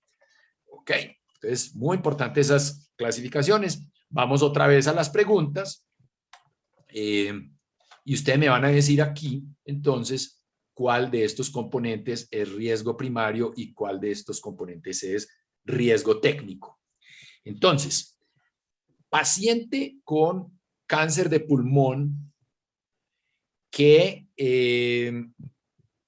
progresa a estadio 4 debido a que la EPS no autorizó la prueba de función pulmonar. ¿Ese qué tipo de riesgo es? ¿Técnico de qué? ¿Me le dan los 2 apellidos, por favor? Morbilidad evitable. Muy bien, Ana, pero bueno, la idea es que respondieras por el chat, pero te Perdón, la perdón. valgo. Se Te me la activó, valgo, Ana. perdón. Te la valgo. Muy bien. Ana Ok. Zárate, ese es un riesgo, ese es un ejemplo de riesgo técnico de morbilidad evitable. Claro, porque ese paciente no debió haberse demorado 4 o 6 meses y esa progresión hacia el estadio avanzado fue producto de un problema de una barrera de acceso, ¿cierto? No fue producto de su condición médica, la naturaleza de su condición. Bueno, ahora díganme a cuál de los 4 tipos de riesgo. Recuerden que me tienen que dar los 2 apellidos. Corresponde este caso. Paciente en estadio 1 de cáncer con un cáncer de mama en estadio 1 a quien le inician tratamiento con el último medicamento que acaba de salir, que teóricamente debería ser solo para tercera línea en pacientes en estadio 3. ¿Qué tipo de riesgo es ese? Con los 2 apellidos, por el chat, por favor. No lo piensen tanto. Primario de severidad, no. Técnico de utilización, muy bien, Lina María. Riesgo técnico de utilización. Perdón, fue Sonia la que respondió primero. Riesgo técnico de utilización. Sonia Garzón. Muy bien, Sonia Garzón es la misma Sonia de ahorita, ¿cierto? ¿O hay otra Sonia? Sofía, ¿hay otra Sonia o es la misma de ahorita? Es la misma. Ok, Sonia Garzón. Muy bien, Sonia. Entonces, es riesgo técnico de utilización, porque esa paciente en estadio 1, un estadio no invasivo, debería haber sido tratada con otro medicamento que no fuera ese de última generación, que supuestamente solo era tercera línea. O sea, es todas aquellas utilizaciones que no están basadas en la evidencia, aquellas conductas de utilización. Ahora, díganme paciente con un episodio de leucopenia febril, que la dejan 15 días hospitalizada, a pesar de que su leucopenia febril se equilibró y se manejó bien en los primeros 5 días, y la dejaron 15 días hospitalizada sin ninguna justificación. ¿Qué tipo de riesgo es ese? Perdón. Primario no, riesgo técnico de morbilidad evitable. Utilización, muy bien, Ana Zárate. ¿Por qué técnico de utilización? Porque la paciente, si ya había superado su leucopenia febril, no debió haberse quedado 15 días en el hospital. Lo dejaron haber mandado para la casa. Es más, posiblemente parte de su episodio agudo lo podían haber manejado en atención domiciliaria y no necesariamente quedarse en el hospital. Que la leucopenia febril le haya sido evitable o no, eso no es tan fácil, porque muchos pacientes hacen esas leucopenias febriles a pesar de que les pongan el medicamento, ¿cómo es? El estimulador de Colombia, es pegfilgrastim. Muy bien, Ana. Entonces, dijimos Ana Zárate, ¿cierto? Utilización, Ana Zárate. Muy bien. Entonces, ahí tienen ustedes esos conceptos para que por favor los repasen. Si de pronto pasamos muy rápido, me disculpan, pero por razones de nuestro tiempo tenemos que ser un poquito más, pasar más a los brincos, que me van a disculpar. Pero recuerden, ahí están los videos para que los revisen, para que puedan repasar estos conceptos. Esta tablita se las dejo yo para que ustedes con sus prestadores les ayuden a identificar cuáles son esas causas de mayor siniestralidad en el riesgo primario de incidencia o riesgo primario de severidad o riesgo técnico de utilización o riesgo técnico de morbilidad evitable, porque dependiendo de las causas podrán ser o no intervenibles por el prestador. Vamos a hablar de los 4 mecanismos de pago básicos según los componentes del costo médico que involucran. Lo primero son los pagos retrospectivos, donde se reconoce por cada actividad, proceso, actividad o prestación, etcétera, y en general se denomina pago por servicio. Hay otras modalidades de pagos retrospectivos, pero no las vamos a mirar acá. Pero el pago por servicio es esa típica modalidad de pago retrospectivo. En Colombia llamamos eso equivocadamente pago por evento, pero en la literatura eso se conoce como fee for service. Fee for service quiere decir pago por servicio, o pago por actividad, o pago por prestación, como lo llaman en otros países. Entonces, ¿por qué no lo queremos llamar pago por evento? Porque es que un evento es un episodio. Un evento es un infarto, un evento es una fractura, un evento es un parto, ¿cierto? Entonces, en esta taxonomía que les acabo de mostrar acá de estos 5 factores multiplicativos, es mejor reservar ese concepto de evento para los episodios. Entonces, siempre lo vamos a llamar pago por servicio y en el nuevo decreto se habla claramente de pago por servicio, ¿sí? Ahora, si yo como prestador le digo a la EPS, oiga, en vez de yo estarle facturando cada insumo, cada proceso, cada factor de producción o cada consultica o cada lavado o cada curación, ¿por qué no más bien le facturo todo el episodio completo, ¿cierto? El infarto, el reemplazo articular, le facturo el episodio hospitalario de cetoacidosis diabética. Entonces aparecen los pagos por episodios, donde se reconoce una suma fija por un episodio que evita tener que estar facturando o detallando cosita por cosita. Pero resulta que en las enfermedades crónicas pagar por episodios no tiene gracia, porque la gracia es evitar los episodios, sobre todo los episodios que corresponden a morbilidad evitable, ¿cierto? La gracia en VIH es reducir a cero las hospitalizaciones por infecciones oportunistas, ¿cierto? La gracia en EPOC es reducir a cero las hospitalizaciones por exacerbaciones de la EPOC. Entonces, en las enfermedades crónicas es mucho más lógico pagar por condiciones médicas, ¿sí? Ahora, esto es lo que llamaría uno capitación de enfermos. Solamente se capitan los pacientes, se paga una suma por paciente enfermo. Pero cuando yo ya incluyo los pagos de toda la población expuesta que tengo a mi cargo como asegurador, entonces yo ya digo, estamos hablando de una capitación tradicional, que esa capitación puede corresponder a toda la atención para una población, como se hace en la baja complejidad, como establecía la 1438, como mencionaba Francisco, o parcialmente por servicios o por componentes del servicio, como vamos a ver más adelante. Entonces, estas 4 modalidades básicas nos permiten entender cómo los aseguradores y los prestadores van cambiando sus roles. Miren esto, en el pago por servicio, o lo que ustedes llaman pago por evento, el prestador simplemente hace y hace y hace cosas, pago por volumen, recuerden, hace y hace cosas y cada cosita la factura. Entonces, el asegurador se tiene que meter casi que hasta la cocina, pues, del prestador, a ver si sí le sobró, a ver si sí era, que si sí era pertinente, que si sí lo dejó los días que eran, que si era el laboratorio, que, en fin, se tiene que meter hasta las entrañas del prestador a auditar todo, a tratar de glosar todo lo que pueda, y por eso esos ejércitos de auditores que tienen las EPS y esos costos de transacción tan grandes que se generan con todas estas modalidades de pago por servicio. En la medida en que los prestadores van evolucionando hacia integrar progresivamente episodios o ciclos de atención completos de una condición médica, pues el prestador va a tener mucha mayor integralidad del ciclo de atención, como lo definíamos al principio, y a su vez, él es el que va a controlar el gasto directamente porque ya tiene ese riesgo a sus espaldas, y a su vez el pagador va a ir reduciendo su necesidad de estar auditando hasta el último pedacito y de estársele metiendo hasta la cocina al prestador. Esto es una cosa que uno no lo ve tan claro. Los pagadores, a pesar de que evolucionan hacia pagos prospectivos, siguen conservando esas pesadas estructuras de auditoría como si estuvieran todavía pagando pago por servicio, ¿sí? Ok, vamos entonces ahora a otras definiciones para entender las diferentes categorías de pagos prospectivos. Vamos a definir el concepto de episodio, grupo de riesgo y componente del servicio. ¿Qué es un episodio? Un episodio es un ciclo de atención que tiene un inicio y un final claros y que ocurre solo una vez, de manera aislada. Puede que ocurra después, pero será otro episodio distinto. Por ejemplo, cuando a mí me da una gripa, eso es un episodio. Después puede que tenga otra gripa, es otro episodio, ¿cierto?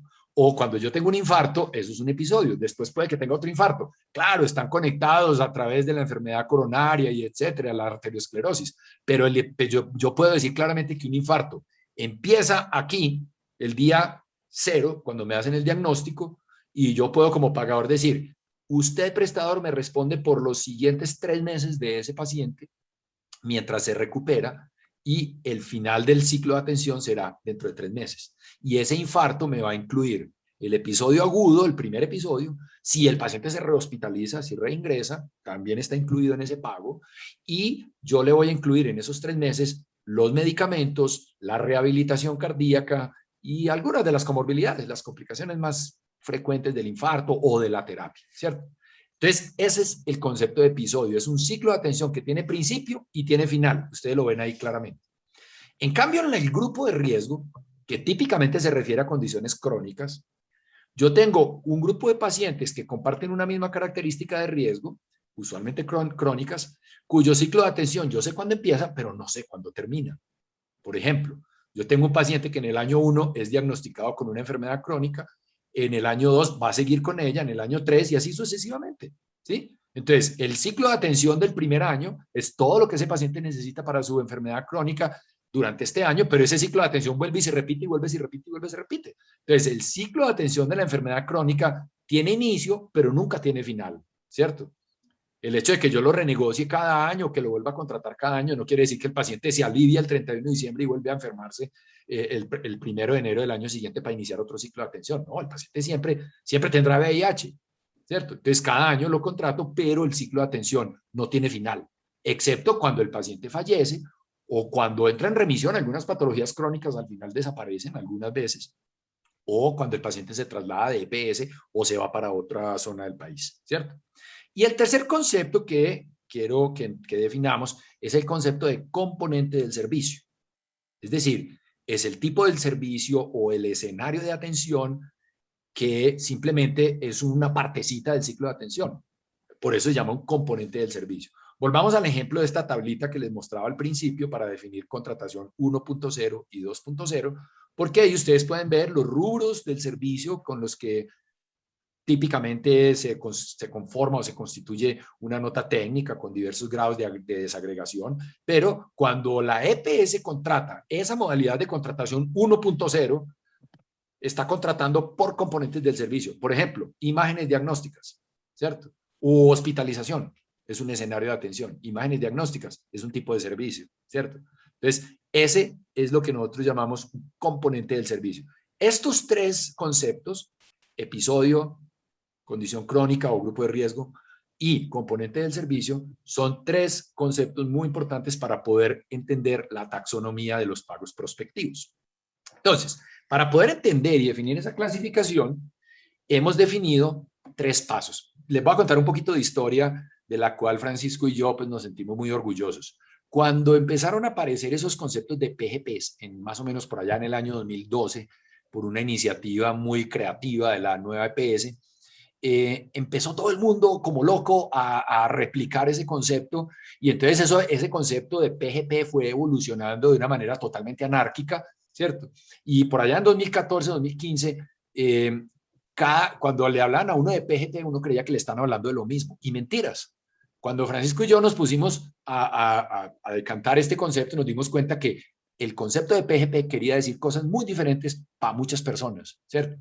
Incluso en algunos casos llegaba a ser el extremo de casi que un pago por servicio por adelantado. Entonces, nos dimos a la tarea de entender, oiga, ¿para usted qué es PGP? ¿Para usted qué es PGP? ¿Para usted qué es PGP? ¿Usted qué incluye y qué no incluye? ¿Qué tipo de riesgo transfiere? ¿Qué tipo de riesgo no transfiere? Y gracias a ese trabajo fue que sacamos lo que denominamos nosotros la taxonomía de los pagos prospectivos, que quedó plasmada en ese documento de Proesa. Espero que les hayan dado el link para descargarlo, y si no, ahorita se los paso para que lo descarguen, porque allí pueden revisar eso. Y ese documento fue producto de nuestro trabajo, tratando de entender entonces lo que para cada uno quería decir PGP. Y salió esta clasificación. Entonces, los pasos para la clasificación son los siguientes. Quería decirles, el documento de Proesa que ustedes tienen, que van a ver allí, es una versión anterior. En este momento estamos trabajando una versión nueva, que es la que les vamos a mostrar acá. Los conceptos de los tipos de pagos prospectivos que quedaron plasmados en el proyecto de decreto, que al parecer va a salir pronto del ministerio, ya confirma el ministro, eran los conceptos que estaban en ese documento de Proesa, pero nosotros, gracias a nuestro trabajo permanente con el apoyo de Álvaro López y de Dani Moredano y Sergio Prada, terminamos sacando ahora una clasificación ligeramente más completa. Entonces, lo primero es que nos preguntamos si el pago prospectivo permite o no la generación de valor, integrando el ciclo de atención. Recuerden esos 4 pilares de Porter y Lee que planteé al principio. Para usted poder generar valor, tiene que integrar el ciclo de atención de las condiciones médicas. Entonces, los pagos prospectivos que integran el ciclo de atención son los que realmente contribuyen a la generación de valor. Los que no integran el ciclo de atención no contribuyen a la generación de valor. Entonces, en estos primeros tenemos aquellos pagos que permiten integrar los componentes del servicio en función de una condición médica y así poder generar más valor por cada peso utilizado, mientras que los segundos no lo permiten, contratan separadamente los componentes del servicio. La segunda pregunta, bueno, decía, eso es los de arriba son contratación 2.0, los de abajo serán y seguirán siendo contratación 1.0. El hecho de que sean prospectivos no quiere decir que sean contratación 2.0. Hay pagos prospectivos que perpetúan la fragmentación. Cuando yo contrato como EPS, los laboratorios con un solo prestador, los medicamentos con un solo prestador, las consultas de medicina interna con un solo prestador que solo hace consultas. Ese tipo de contratación es 1.0, fragmenta el ciclo de atención. La siguiente pregunta que nos hacemos para la clasificación es si el mecanismo de pago prospectivo en cuestión hace referencia a episodios o a condiciones crónicas, ¿cierto? Porque, claro, esto solo, los que hacen referencia a episodios o condiciones crónicas son solo los de la primera familia, los que integran el ciclo de atención, porque los que no integran el ciclo de atención ni siquiera se refieren a eso, ¿sí? Entonces, los que integran el ciclo de atención, la siguiente pregunta es, ¿el ciclo de atención de episodios? Recuerden, ciclos de atención con inicio y final. O el ciclo de atención de condiciones crónicas o grupos de riesgo. Es decir, ciclos de atención con inicio, pero sin final. Y la tercera pregunta que nos hacemos es si se transfiere o no riesgo primario de incidencia. Por eso les decía que era muy importante ponerle cuidado a las definiciones porque vamos a utilizar ese término riesgo primario de incidencia, riesgo primario de severidad, riesgo técnico de utilización, riesgo técnico de movilidad de tablet. Lo vamos a utilizar todo el tiempo. Entonces, la pregunta es si se transfiere riesgo primario de incidencia o no. Aquí tenemos los pagos individuales y los pagos globales. En los pagos individuales no se transfiere riesgo de incidencia, riesgo primario de incidencia. Es decir, cada caso nuevo, cada paciente nuevo, sea un episodio o una condición médica o una condición crónica, cada caso nuevo genera un pago nuevo y si aparecen más casos de los esperados, el prestador recibirá más ingresos. En cambio, en los pagos globales, no hay pagos nuevos. Aquí se transfiere el riesgo primario de incidencia. El prestador recibe una suma fija para atender las necesidades de una población determinada en una zona geográfica durante un periodo de tiempo. Quiere decir que cada caso nuevo no genera un pago porque ya se hizo un pago global al inicio del periodo. Y si hay más casos de los esperados, el prestador recibirá el mismo ingreso. Esto no es tan así, obviamente. Al final hay mecanismos de protección frente al riesgo que los vamos a ver en la próxima sesión de la otra semana, pero definitivamente la gran diferencia entre los segundos y los primeros es que en los pagos globales hay transferencia de riesgo primario de incidencia y el prestador está expuesto a ese riesgo primario de incidencia. Y en los pagos individuales no hay transferencia de riesgo primario de incidencia. Aquí no vamos a hacer la discusión sobre si es transferencia de riesgo o de riesgo compartido, que hay mucha discusión sobre esos dos conceptos y el proyecto de decreto de hecho incluía esas dos definiciones y nuestra recomendación fue evitar esa confusión porque todos los mecanismos de pago prospectivos, todos transfieren riesgo. La capitación también, inclusive el pago por episodio, todos transfieren riesgo, riesgo técnico de utilización, riesgo técnico de morbilidad evitable. Algunos transfieren riesgo primario de severidad y algunos también transfieren riesgo primario de incidencia. Lo que hace la diferencia es si se establecen o no mecanismos de protección frente al riesgo. Y cuando hay mecanismos de protección frente al riesgo, ahí entonces es cuando hablamos de mecanismos de compartir riesgo.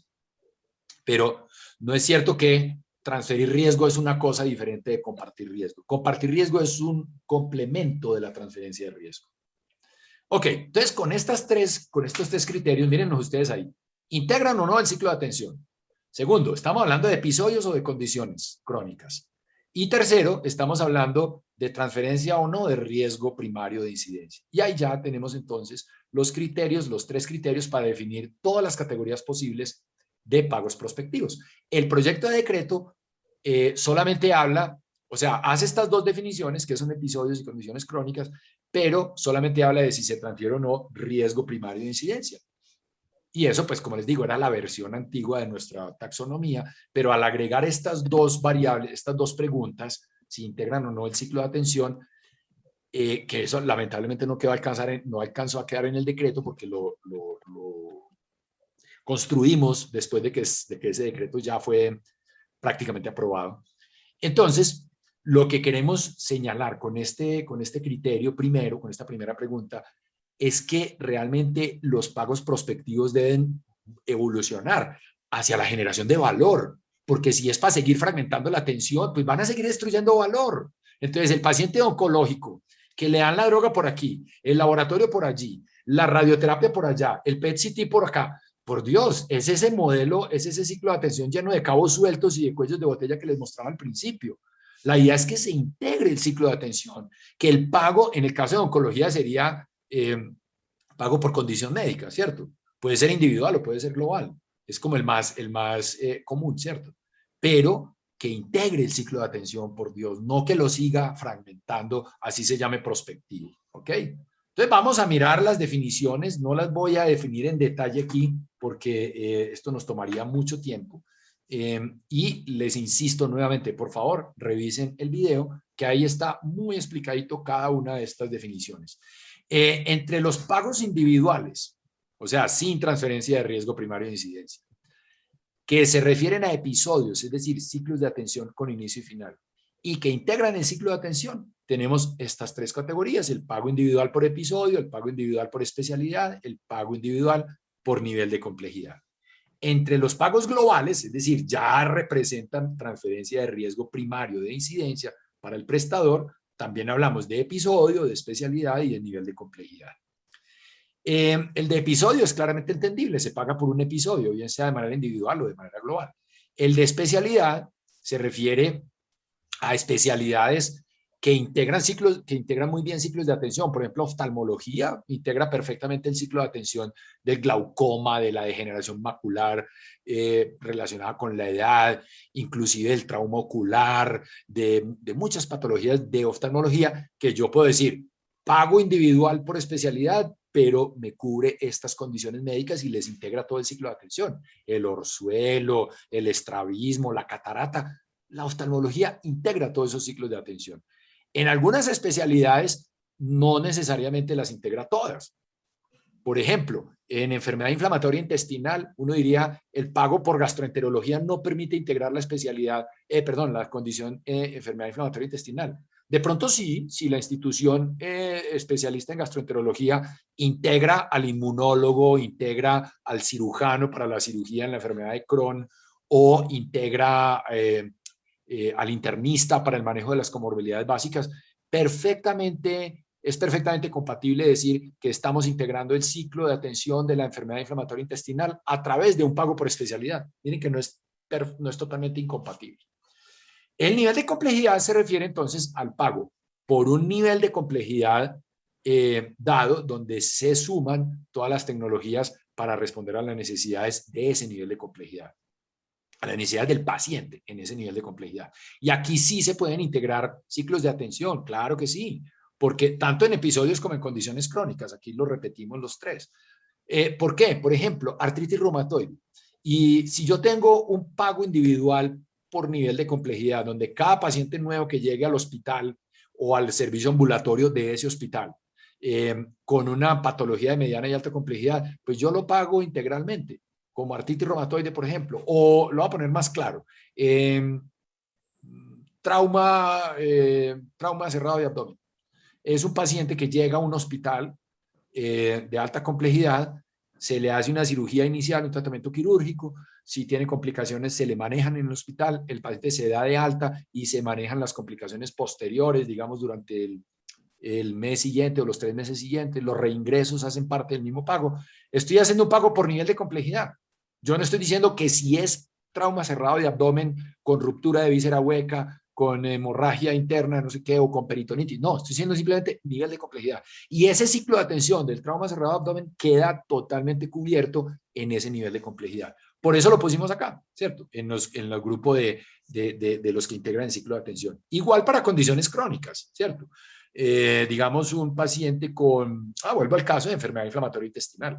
Entonces, el Hospital Mederi, por decir algo, tiene un programa integral para el manejo de enfermedad inflamatoria intestinal y es capaz de integrar todo el ciclo completo de la enfermedad inflamatoria, porque tiene los gastroenterólogos, tiene los internistas, tiene los inmunólogos, tiene los reumatólogos, porque estos pacientes tienen manifestaciones autoinmunes en otros sistemas y órganos, y cuando el paciente hay que operarlo, pues lo operan allá mismo en el Hospital Mederi. Entonces, todo eso está incluido en el pago global prospectivo por nivel de complejidad. Perfecto. Entonces, fíjense que sí es posible integrar los ciclos de atención cuando hablamos de nivel de complejidad, bien sea que se trate de episodios o de condiciones crónicas.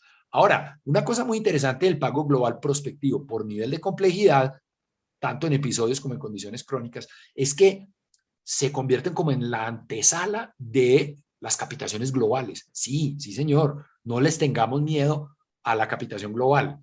En los años 90, los que todavía tienen, los que están aquí en la audiencia, que tienen más de 20 años en el sistema, saben que a finales de los años 90 hubo una experiencia muy perversa que se llamaba capitaciones globales, full riesgo, donde la EPS le trasladaba el 90% de la UPC a un fulano por ahí cualquiera, que montaba una oficina con un fax y una secretaria y se ponía a repartir contratos y le sacaba un 10% a ese 90 y el 80 que quedaba lo repartía entre prestadores diferentes, sin responder por nada, sin agregar valor, sin gestionar riesgos, sin hacer nada.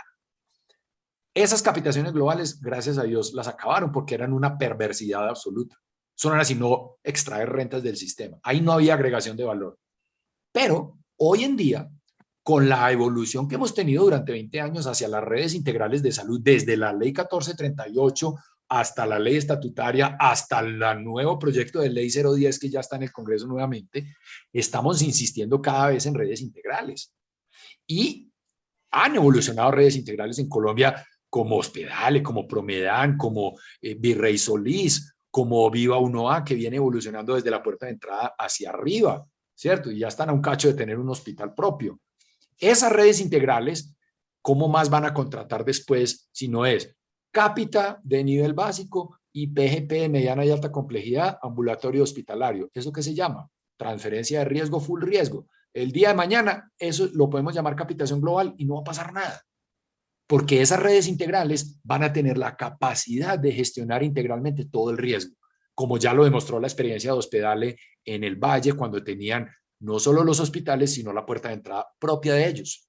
Y era clarísimo que al estar integrado, la baja complejidad con la mediana y alta complejidad hospitalaria y ambulatoria, pues podían gestionar el riesgo de la manera más integral posible, integrando los ciclos de atención de todo, ¿cierto? Entonces, no le tengamos miedo a ese pago global prospectivo por nivel de complejidad y mucho menos al hecho de que eventualmente vaya a terminar siendo una capital global. Siempre y cuando haya capacidades y competencias de gestión de riesgo, eso hay que insistirlo, no es capital por capital, es siempre y cuando haya capacidades de gestión de riesgo. Ahora, vamos a hablar de los que no integran el ciclo de atención, esos de contratación 1.0, que es lo que todos queremos abandonar porque eso no nos permite generar valor. Ahí hay pagos por componente del servicio, que pueden ser también individuales o globales si exponen al prestador a riesgo primario de incidencia o no.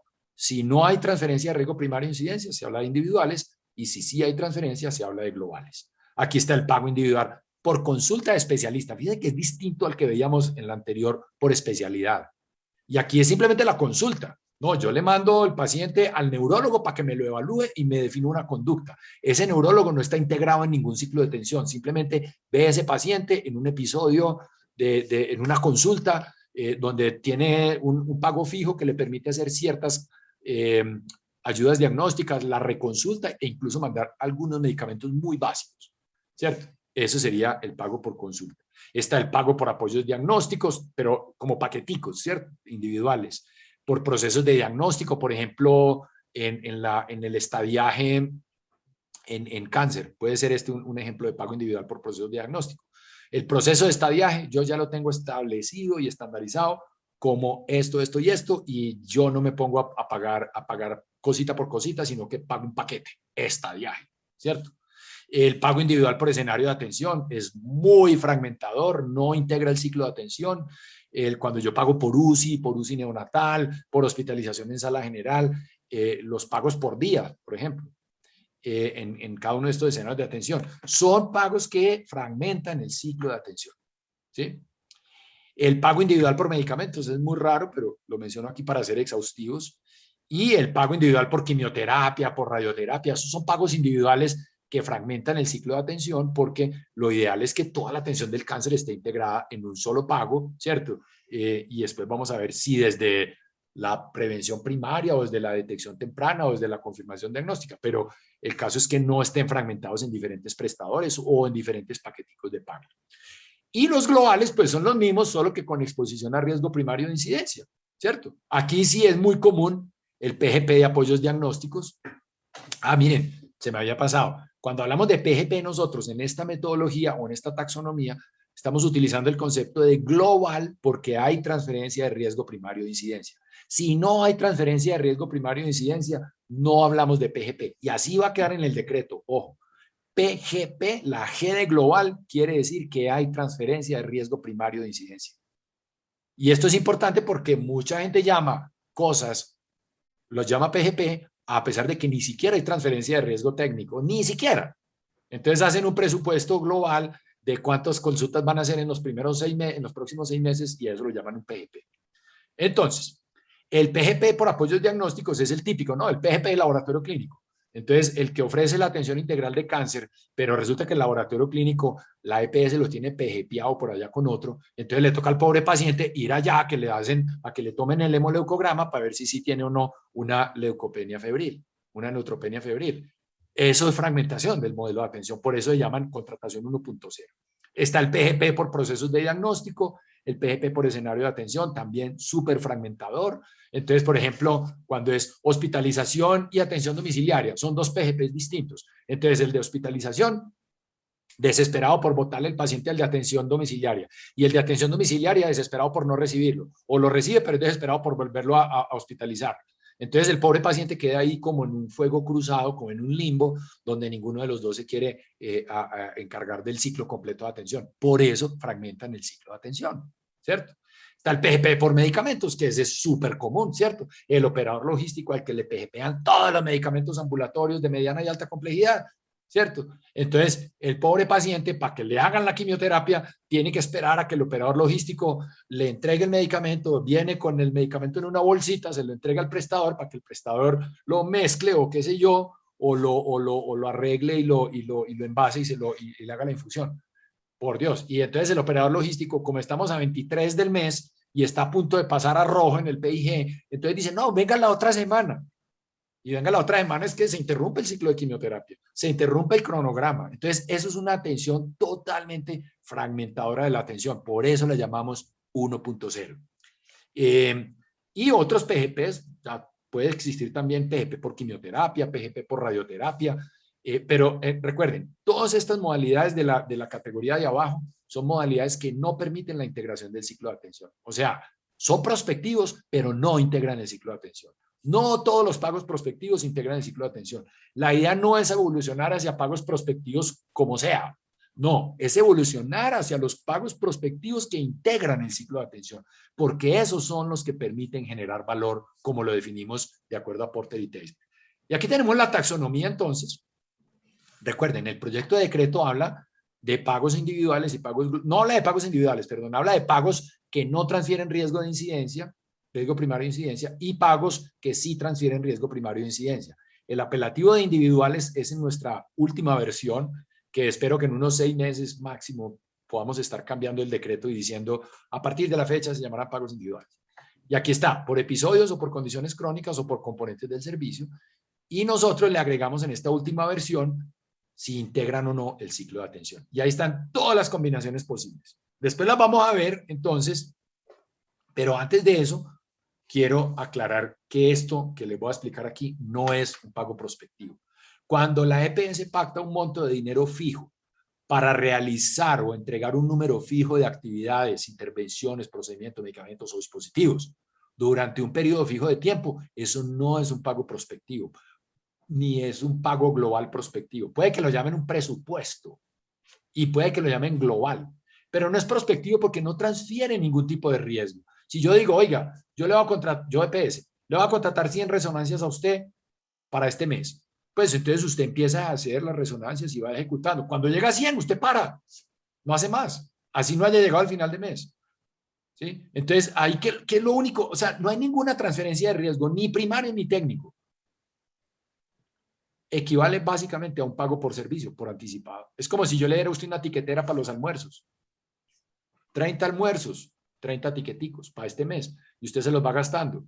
Si un día que no almorzó, pues llegó al final del mes y le sobró un tiquete, ese tiquete no se lo gastó.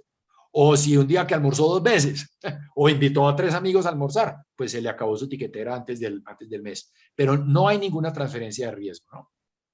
Lo triste es que, o lo complejo es que muchos llaman a eso pago prospectivo, pero no debería llamarse un pago prospectivo. Ahora, vamos a mirar un par de conceptos importantes en la transferencia de riesgo. Cuando se transfiere riesgo en los mecanismos de pago, hay unos conceptos muy importantes y es entender cuáles son las respuestas indeseables y las respuestas deseables del prestador a los incentivos inherentes a los pagos prospectivos. Vamos a hablar de las indeseables. Lo primero es que puede haber selección de riesgos por parte del prestador.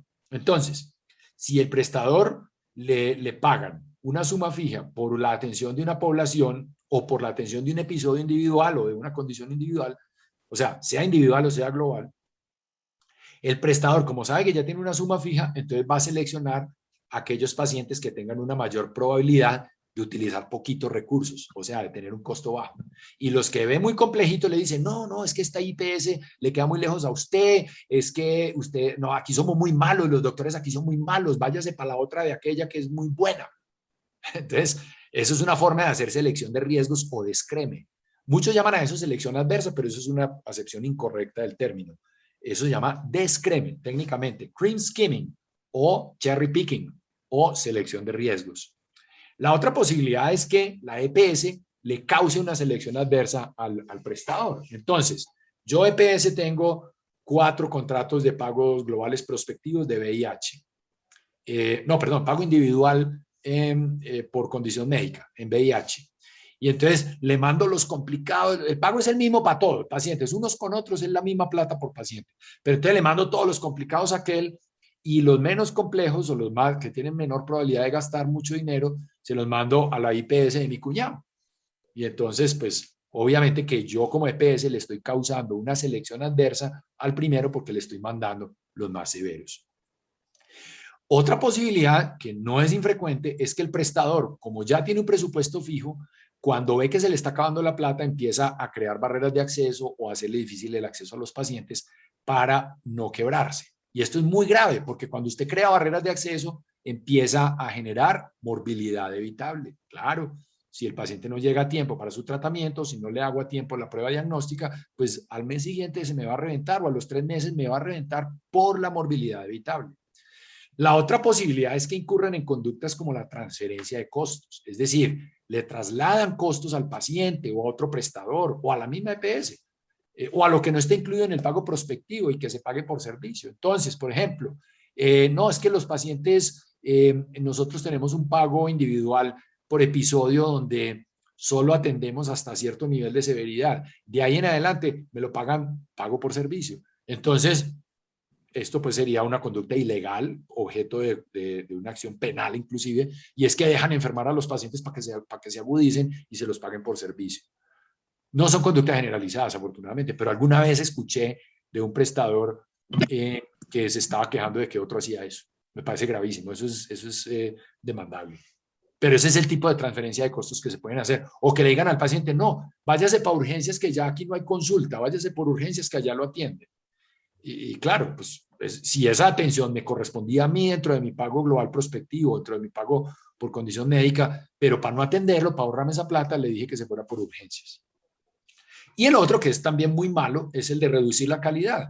Utilizar insumos baraticos, mano de obra barata, dejar de prestar servicios completos o negarle servicios al paciente, amordazar al médico. ¿Qué pasa cuando yo dejo de darle al paciente lo que necesita cuando lo necesita? Pues que después me va a reventar el costo por la morbilidad evitable. Ok, ahora vamos a mirarlos uno por uno en este ratico que nos queda, pero repito, revisen el video, porque ahí está muy bien explicadito, ¿cierto?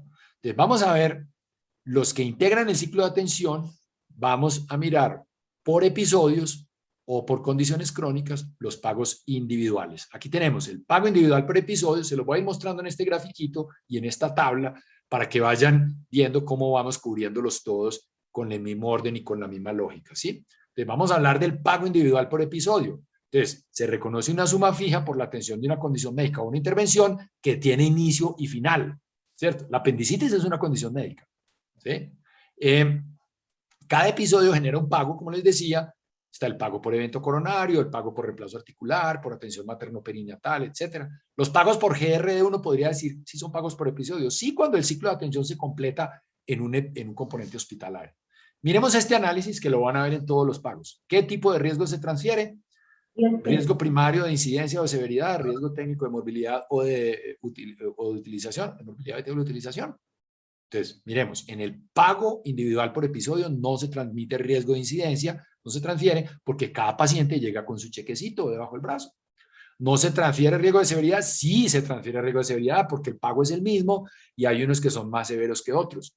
Y el riesgo técnico siempre se transfiere de morbilidad evitable y utilización. La gracia es que el prestador controle ese riesgo técnico porque él es el que lo genera o el que lo puede evitar, ¿cierto? En el pago individual por episodio hay respuestas deseables, que el prestador quiere que el paciente le llegue rápido a urgencias, que reduzcan los tiempos de atención en urgencias, que seleccionan el paciente correcto para las intervenciones correctas, se reduce la variabilidad en el consumo de recursos. Estas siglas son riesgo primario de severidad, riesgo técnico de morbilidad evitable, riesgo técnico de utilización, ¿cierto? Son las que ustedes ya conocen de los 4 tipos de riesgos. Muy importante evitar reingresos o complicaciones porque están incluidas dentro del pago por episodio, así sea individual, está incluida la rehospitalización. Respuestas indeseables ya habíamos visto, no las voy a repetir, por eso las listé todas al principio de manera conjunta. Vamos a la siguiente categoría, pago individual por grupo de riesgo. Véanlo aquí en el mapita. Ya vimos pago individual por episodio, vamos a ver pago individual por grupo de riesgo. Entonces, aquí se reconoce una suma fija para la atención de una condición de salud crónica o larga duración, es decir, un ciclo de atención que tiene principio, pero no final. ¿Sí? Cada paciente diagnosticado por primera vez genera un pago. Y cada que se inicia un nuevo periodo, se genera un nuevo pago. No quiere decir que la condición crónica desaparece el 31 de diciembre y reaparece el 1 de enero, sino que yo lo renegocio en el nuevo periodo. El VIH es el mejor ejemplo aquí, es el más difundido. Pero en cáncer también se ve mucho este tipo de pagos. Es decir, el paciente, por ejemplo, con leucemia mieloide crónica o con mieloma múltiple, que es un paciente que entra en una fase crónica, el que logra superar y entrar a la fase crónica. Es un paciente crónico que yo cada año lo pago y se supone que tiene un conjunto de atenciones predefinidas. La paciente con cáncer de mama que entra en remisión y que hay que estarla revisando periódicamente, también podría ser un ejemplo. Este es el modelo ideal para la torre de control que la vamos a ver en el modelo en la sesión de la próxima semana. Aquí, ¿qué tipo de riesgo se transfiere? Incidencia no, porque es individual.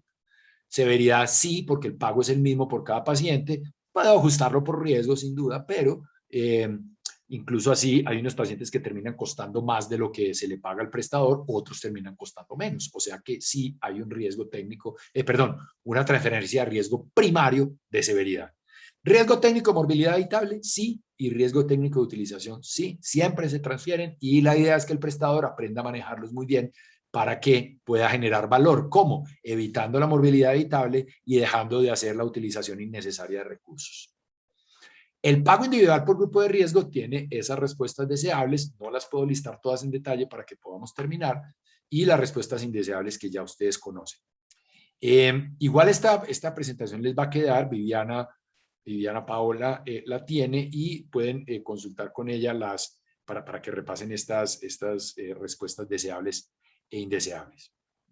Vamos a la siguiente, pago individual por especialidad, bien sea para episodios o para condiciones crónicas. Ya vemos en el cuadrito, en gris están los que ya hemos visto, aquí vamos a ver el pago individual por especialidad en las 2 categorías, episodios y condiciones crónicas. Entonces aquí permite integrar ciclos de atención de episodios o de condiciones crónicas que involucran ojalá una sola especialidad, pero de vez en cuando 2 o hasta 3 o 4 especialidades, si es posible que ese ciclo de atención sea cubierto dentro de una o varias especialidades, ¿cierto? Una especialidad líder y unas pocas complementarias, como el ejemplo que les di de la enfermedad inflamatoria intestinal, ¿cierto? No es exclusivamente de la gastroenterología. La dermatitis atópica no es exclusiva del dermatólogo, porque tiene un componente inmunitario de base que requeriría el concurso de otras especialidades.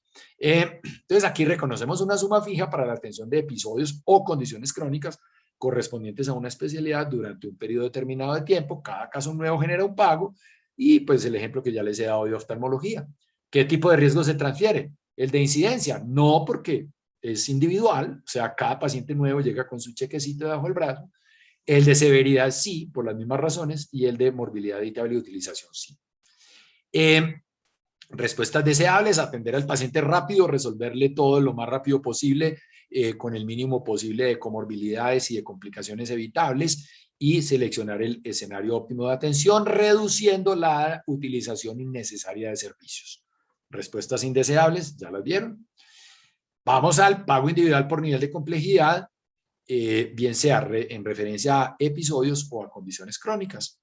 Ahí ven el mapita, cómo vamos llenando los cuadritos grises. Aquí se reconoce, o sea, se permite integrar, este pago permite integrar los ciclos de atención que involucran uno o varios niveles de complejidad dentro de una misma institución. Puede ser hospitalaria y ambulatoria dentro del mismo hospital. Mederi, muy buen ejemplo, ¿cierto? Por ejemplo, toda la mediana y alta complejidad hospitalaria y ambulatoria se atiende en Mederi y en el hospital en el otro, en el de Barrios Unidos, ¿cierto? Este es muy interesante y puede ser muy funcional, ¿cierto? Se reconoce la suma fija por cada paciente nuevo que llegue al nivel de complejidad, y aquí, de nuevo, no se transfiere el riesgo primario de incidencia, sí se transfiere el riesgo primario de severidad, y los dos tipos de riesgo técnico siempre se transfieren. Las respuestas deseables, lo mismo, optimizar la calidad y pertinencia de la referencia, seleccionar el paciente correcto, evitar reingresos o morbilidad evitable, etcétera.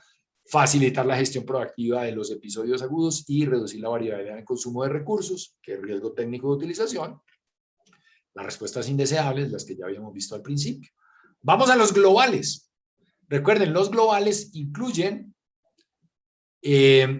transferencia de riesgo primario de incidencia.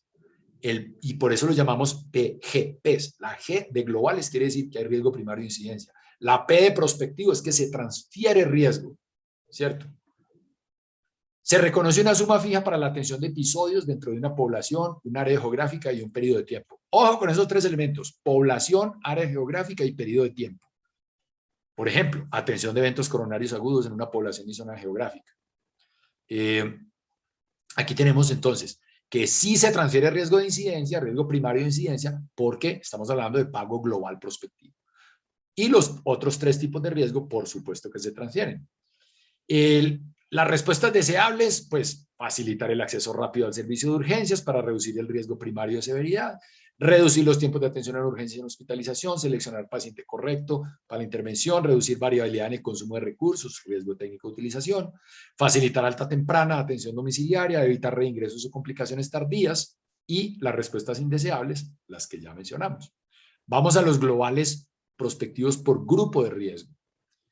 Aquí estaríamos hablando de una suma fija para un periodo de tiempo para cubrir un conjunto de tecnologías y de servicios, típicamente para enfermedades crónicas que duran varios periodos, por eso estamos hablando de grupo de riesgo, en una población, en un área geográfica. Recuerden, periodo de tiempo, población y área geográfica.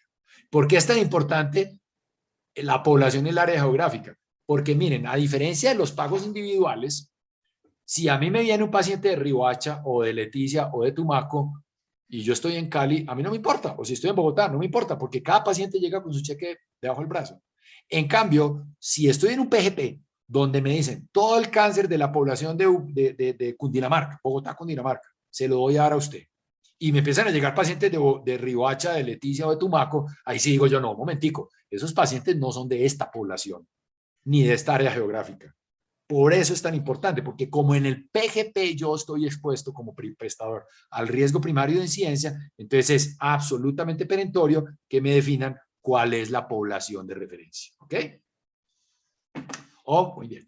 Entonces, aquí el ejemplo, cáncer es buenísimo. De hecho, Francisco y yo apoyamos al Instituto Nacional de Cancerología por allá en el 2017, cuando fueron una de las primeras instituciones que se metieron a pagos globales prospectivos con Capital Salud. Y es una muy buena forma de pagar el cáncer para un prestador que puede ofrecer una oferta tan integral como el Instituto Nacional de Cancerología. Aquí se transfieren los 4 tipos de riesgo, no hay ninguna duda, tiene sus respuestas deseables, similares a las anteriores, y sus respuestas indeseables. Vamos a los pagos globales prospectivos por especialidad. Aquí también, o sea, es la misma lógica para aquellas especialidades que permiten integrar los ciclos de atención, pero siempre definiendo población, área geográfica y periodo de tiempo. Ojo pues con eso. Población de referencia, área geográfica y periodo de tiempo. Para aquellas especialidades que permiten la integración del ciclo de atención, o una especialidad líder con 2 o 3 que apoyan para integrar ciclos de atención. Urología es un buen ejemplo, nos encanta, conocemos una IPS en Medellín que es estrella en este tipo de PGP de urología. excepto cáncer, trauma y malformaciones congénitas, porque esas sí tienen ya un ciclo de atención mucho más complejo. Aquí se transfieren los 4 tipos de riesgo, igual, ¿sí? Las respuestas deseables también y las indeseables también. Las deseables, obviamente, minimizar el riesgo técnico de utilización y minimizar el riesgo técnico de morbilidad evitable, porque toda la morbilidad evitable se le devuelve al mismo prestador. Entonces no se gana nada con reducir la utilización al mínimo exagerado, porque si deja de hacer lo que tiene que hacer, pues va a generar morbilidad evitable y se le sale el problema por el otro lado, ¿cierto? Entonces, aquí una cosa muy bonita de estos pagos globales prospectivos y de los pagos individuales prospectivos, sobre todo los de especialidad, los de grupo de riesgo, los de episodio y los de especialidad cuando integran el ciclo de atención y los de nivel de complejidad, es que permiten, al integrar el ciclo de atención, van a exigir por fin que tengamos buenos médicos. Aquí vuelve a recuperar la importancia el médico clínico bueno. No tanto el que sabe operar ni el que sabe cuándo operar, sino el que sabe cuándo no operar. El que sabe cuándo no ordenar una resonancia o cuándo no hospitalizar al paciente. Ese es el verdaderamente importante y esos médicos que saben cuándo no hacer son los que tienen experiencia, conocimiento, los que tienen ojo clínico, los que ya tienen ese cúmulo de experiencia que es tan vital. Aquí se vuelven absolutamente fundamentales. Están los pagos globales prospectivos por nivel de complejidad, que como les decía, son la antesala de los pagos de las capitaciones globales. Lo mismo el elemento de población de referencia, área geográfica y periodo de tiempo, pero aquí ya lo que define el pago es el nivel de complejidad. Ojo, no el escenario de atención, no, todo el nivel de complejidad, porque en un nivel de complejidad, mediana y alta complejidad ambulatoria, por ejemplo, se conjugan muchos escenarios de atención, la consulta, las ayudas diagnósticas, muchos componentes del servicio, los medicamentos, el laboratorio, etcétera. Entonces, a la medida en que integran todas esas tecnologías, pues pueden atender integralmente, por decir algo, la artritis reumatoide, el cáncer de pulmón, la hemofilia, por ejemplo, ¿cierto? Y es la antesala, como decía, de los pagos globales, ¿sí? Aquí se transfieren los 4 tipos de riesgos, pero es muy arriesgado cuando el prestador no puede gestionar el riesgo por ejemplo, si yo tengo mediana y alta complejidad, pero no tengo la puerta de entrada, y entonces me empiezan a llegar pacientes diabéticos descompensados. ¿Por qué? Porque el primer nivel no está gestionando correctamente los medicamentos o la adherencia del paciente. Ese riesgo para mí es como si fuera un riesgo primario, porque yo no lo puedo impactar. Entonces, eso es, digamos, que el pecadillo que le queda faltando al PGP por nivel de complejidad. Pero como decía, si lo juntamos con la cápita de nivel 1, entramos de nuevo a las cápitas globales, pero con unas condiciones muy diferentes a las de hace 20 años. ¿Por qué? Porque tenemos redes integrales de servicios de salud que son capaces de gestionar integralmente todos los niveles de atención, los niveles de complejidad. Las respuestas deseables, muy similares, las indeseables también. Vamos rápidamente a los pagos individuales, solo para decir que son terribles, que fragmentan el ciclo de atención, que no permiten alinear los componentes del servicio en función de las necesidades de un tipo específico de paciente. Y pues aquí los operadores logísticos y los grandes megalaboratorios y todas estas organizaciones que están acostumbradas a estos PGPs, pues van a tener que rediseñar su modelo de negocio en algún momento, porque ya su cliente no va a ser la EPS, sino el prestador, que es el que integra el ciclo de atención. Entonces ya el operador logístico va a tener que ir al prestador de cáncer a ver cómo le hace llegar el medicamento para el paciente que está integrado en ese prestador de cáncer. Ya el de ayudas diagnósticas va a tener que ir allá a ver cómo le hace llegar la toma de muestras para que ese ciclo de atención esté totalmente integrado, ¿cierto? Aquí los voy a pasar muy rápidamente. Los pagos individuales por componentes del servicio, sea consulta especialista. Consulta especialista es la mera consulta con 2 o 3 cositas, no más. No es el pago por especialidad que veíamos ahorita, que ese sí puede ser muy bonito y muy integrador de ciclo de atención. Apoyos diagnósticos, procesos de diagnóstico, escenarios de atención, medicamentos, que es el típico.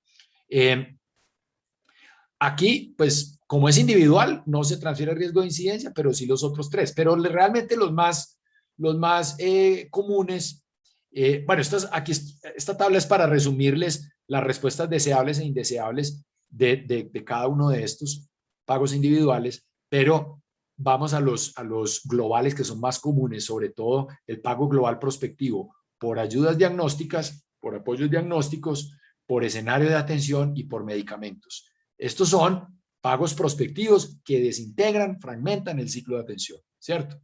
Entonces, eso es lo que tienen es, pues sí, reconocen una suma fija para la atención de unas necesidades de una población en una zona geográfica predefinida y durante un periodo de tiempo, pero fragmentando, ¿cierto?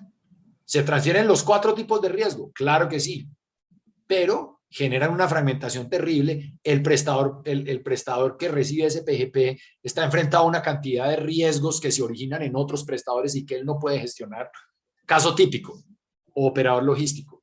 Lo tienen reventado los médicos porque los médicos de las IPS prescriben porque eso está PGPado con un operador logístico, entonces no les duele.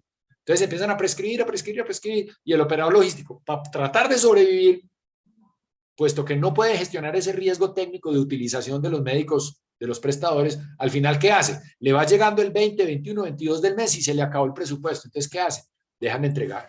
Y le dicen al paciente, no, venga el martes de la otra semana, que ya es abril, y le doy su medicamento. Y ya la otra semana, ¿para qué?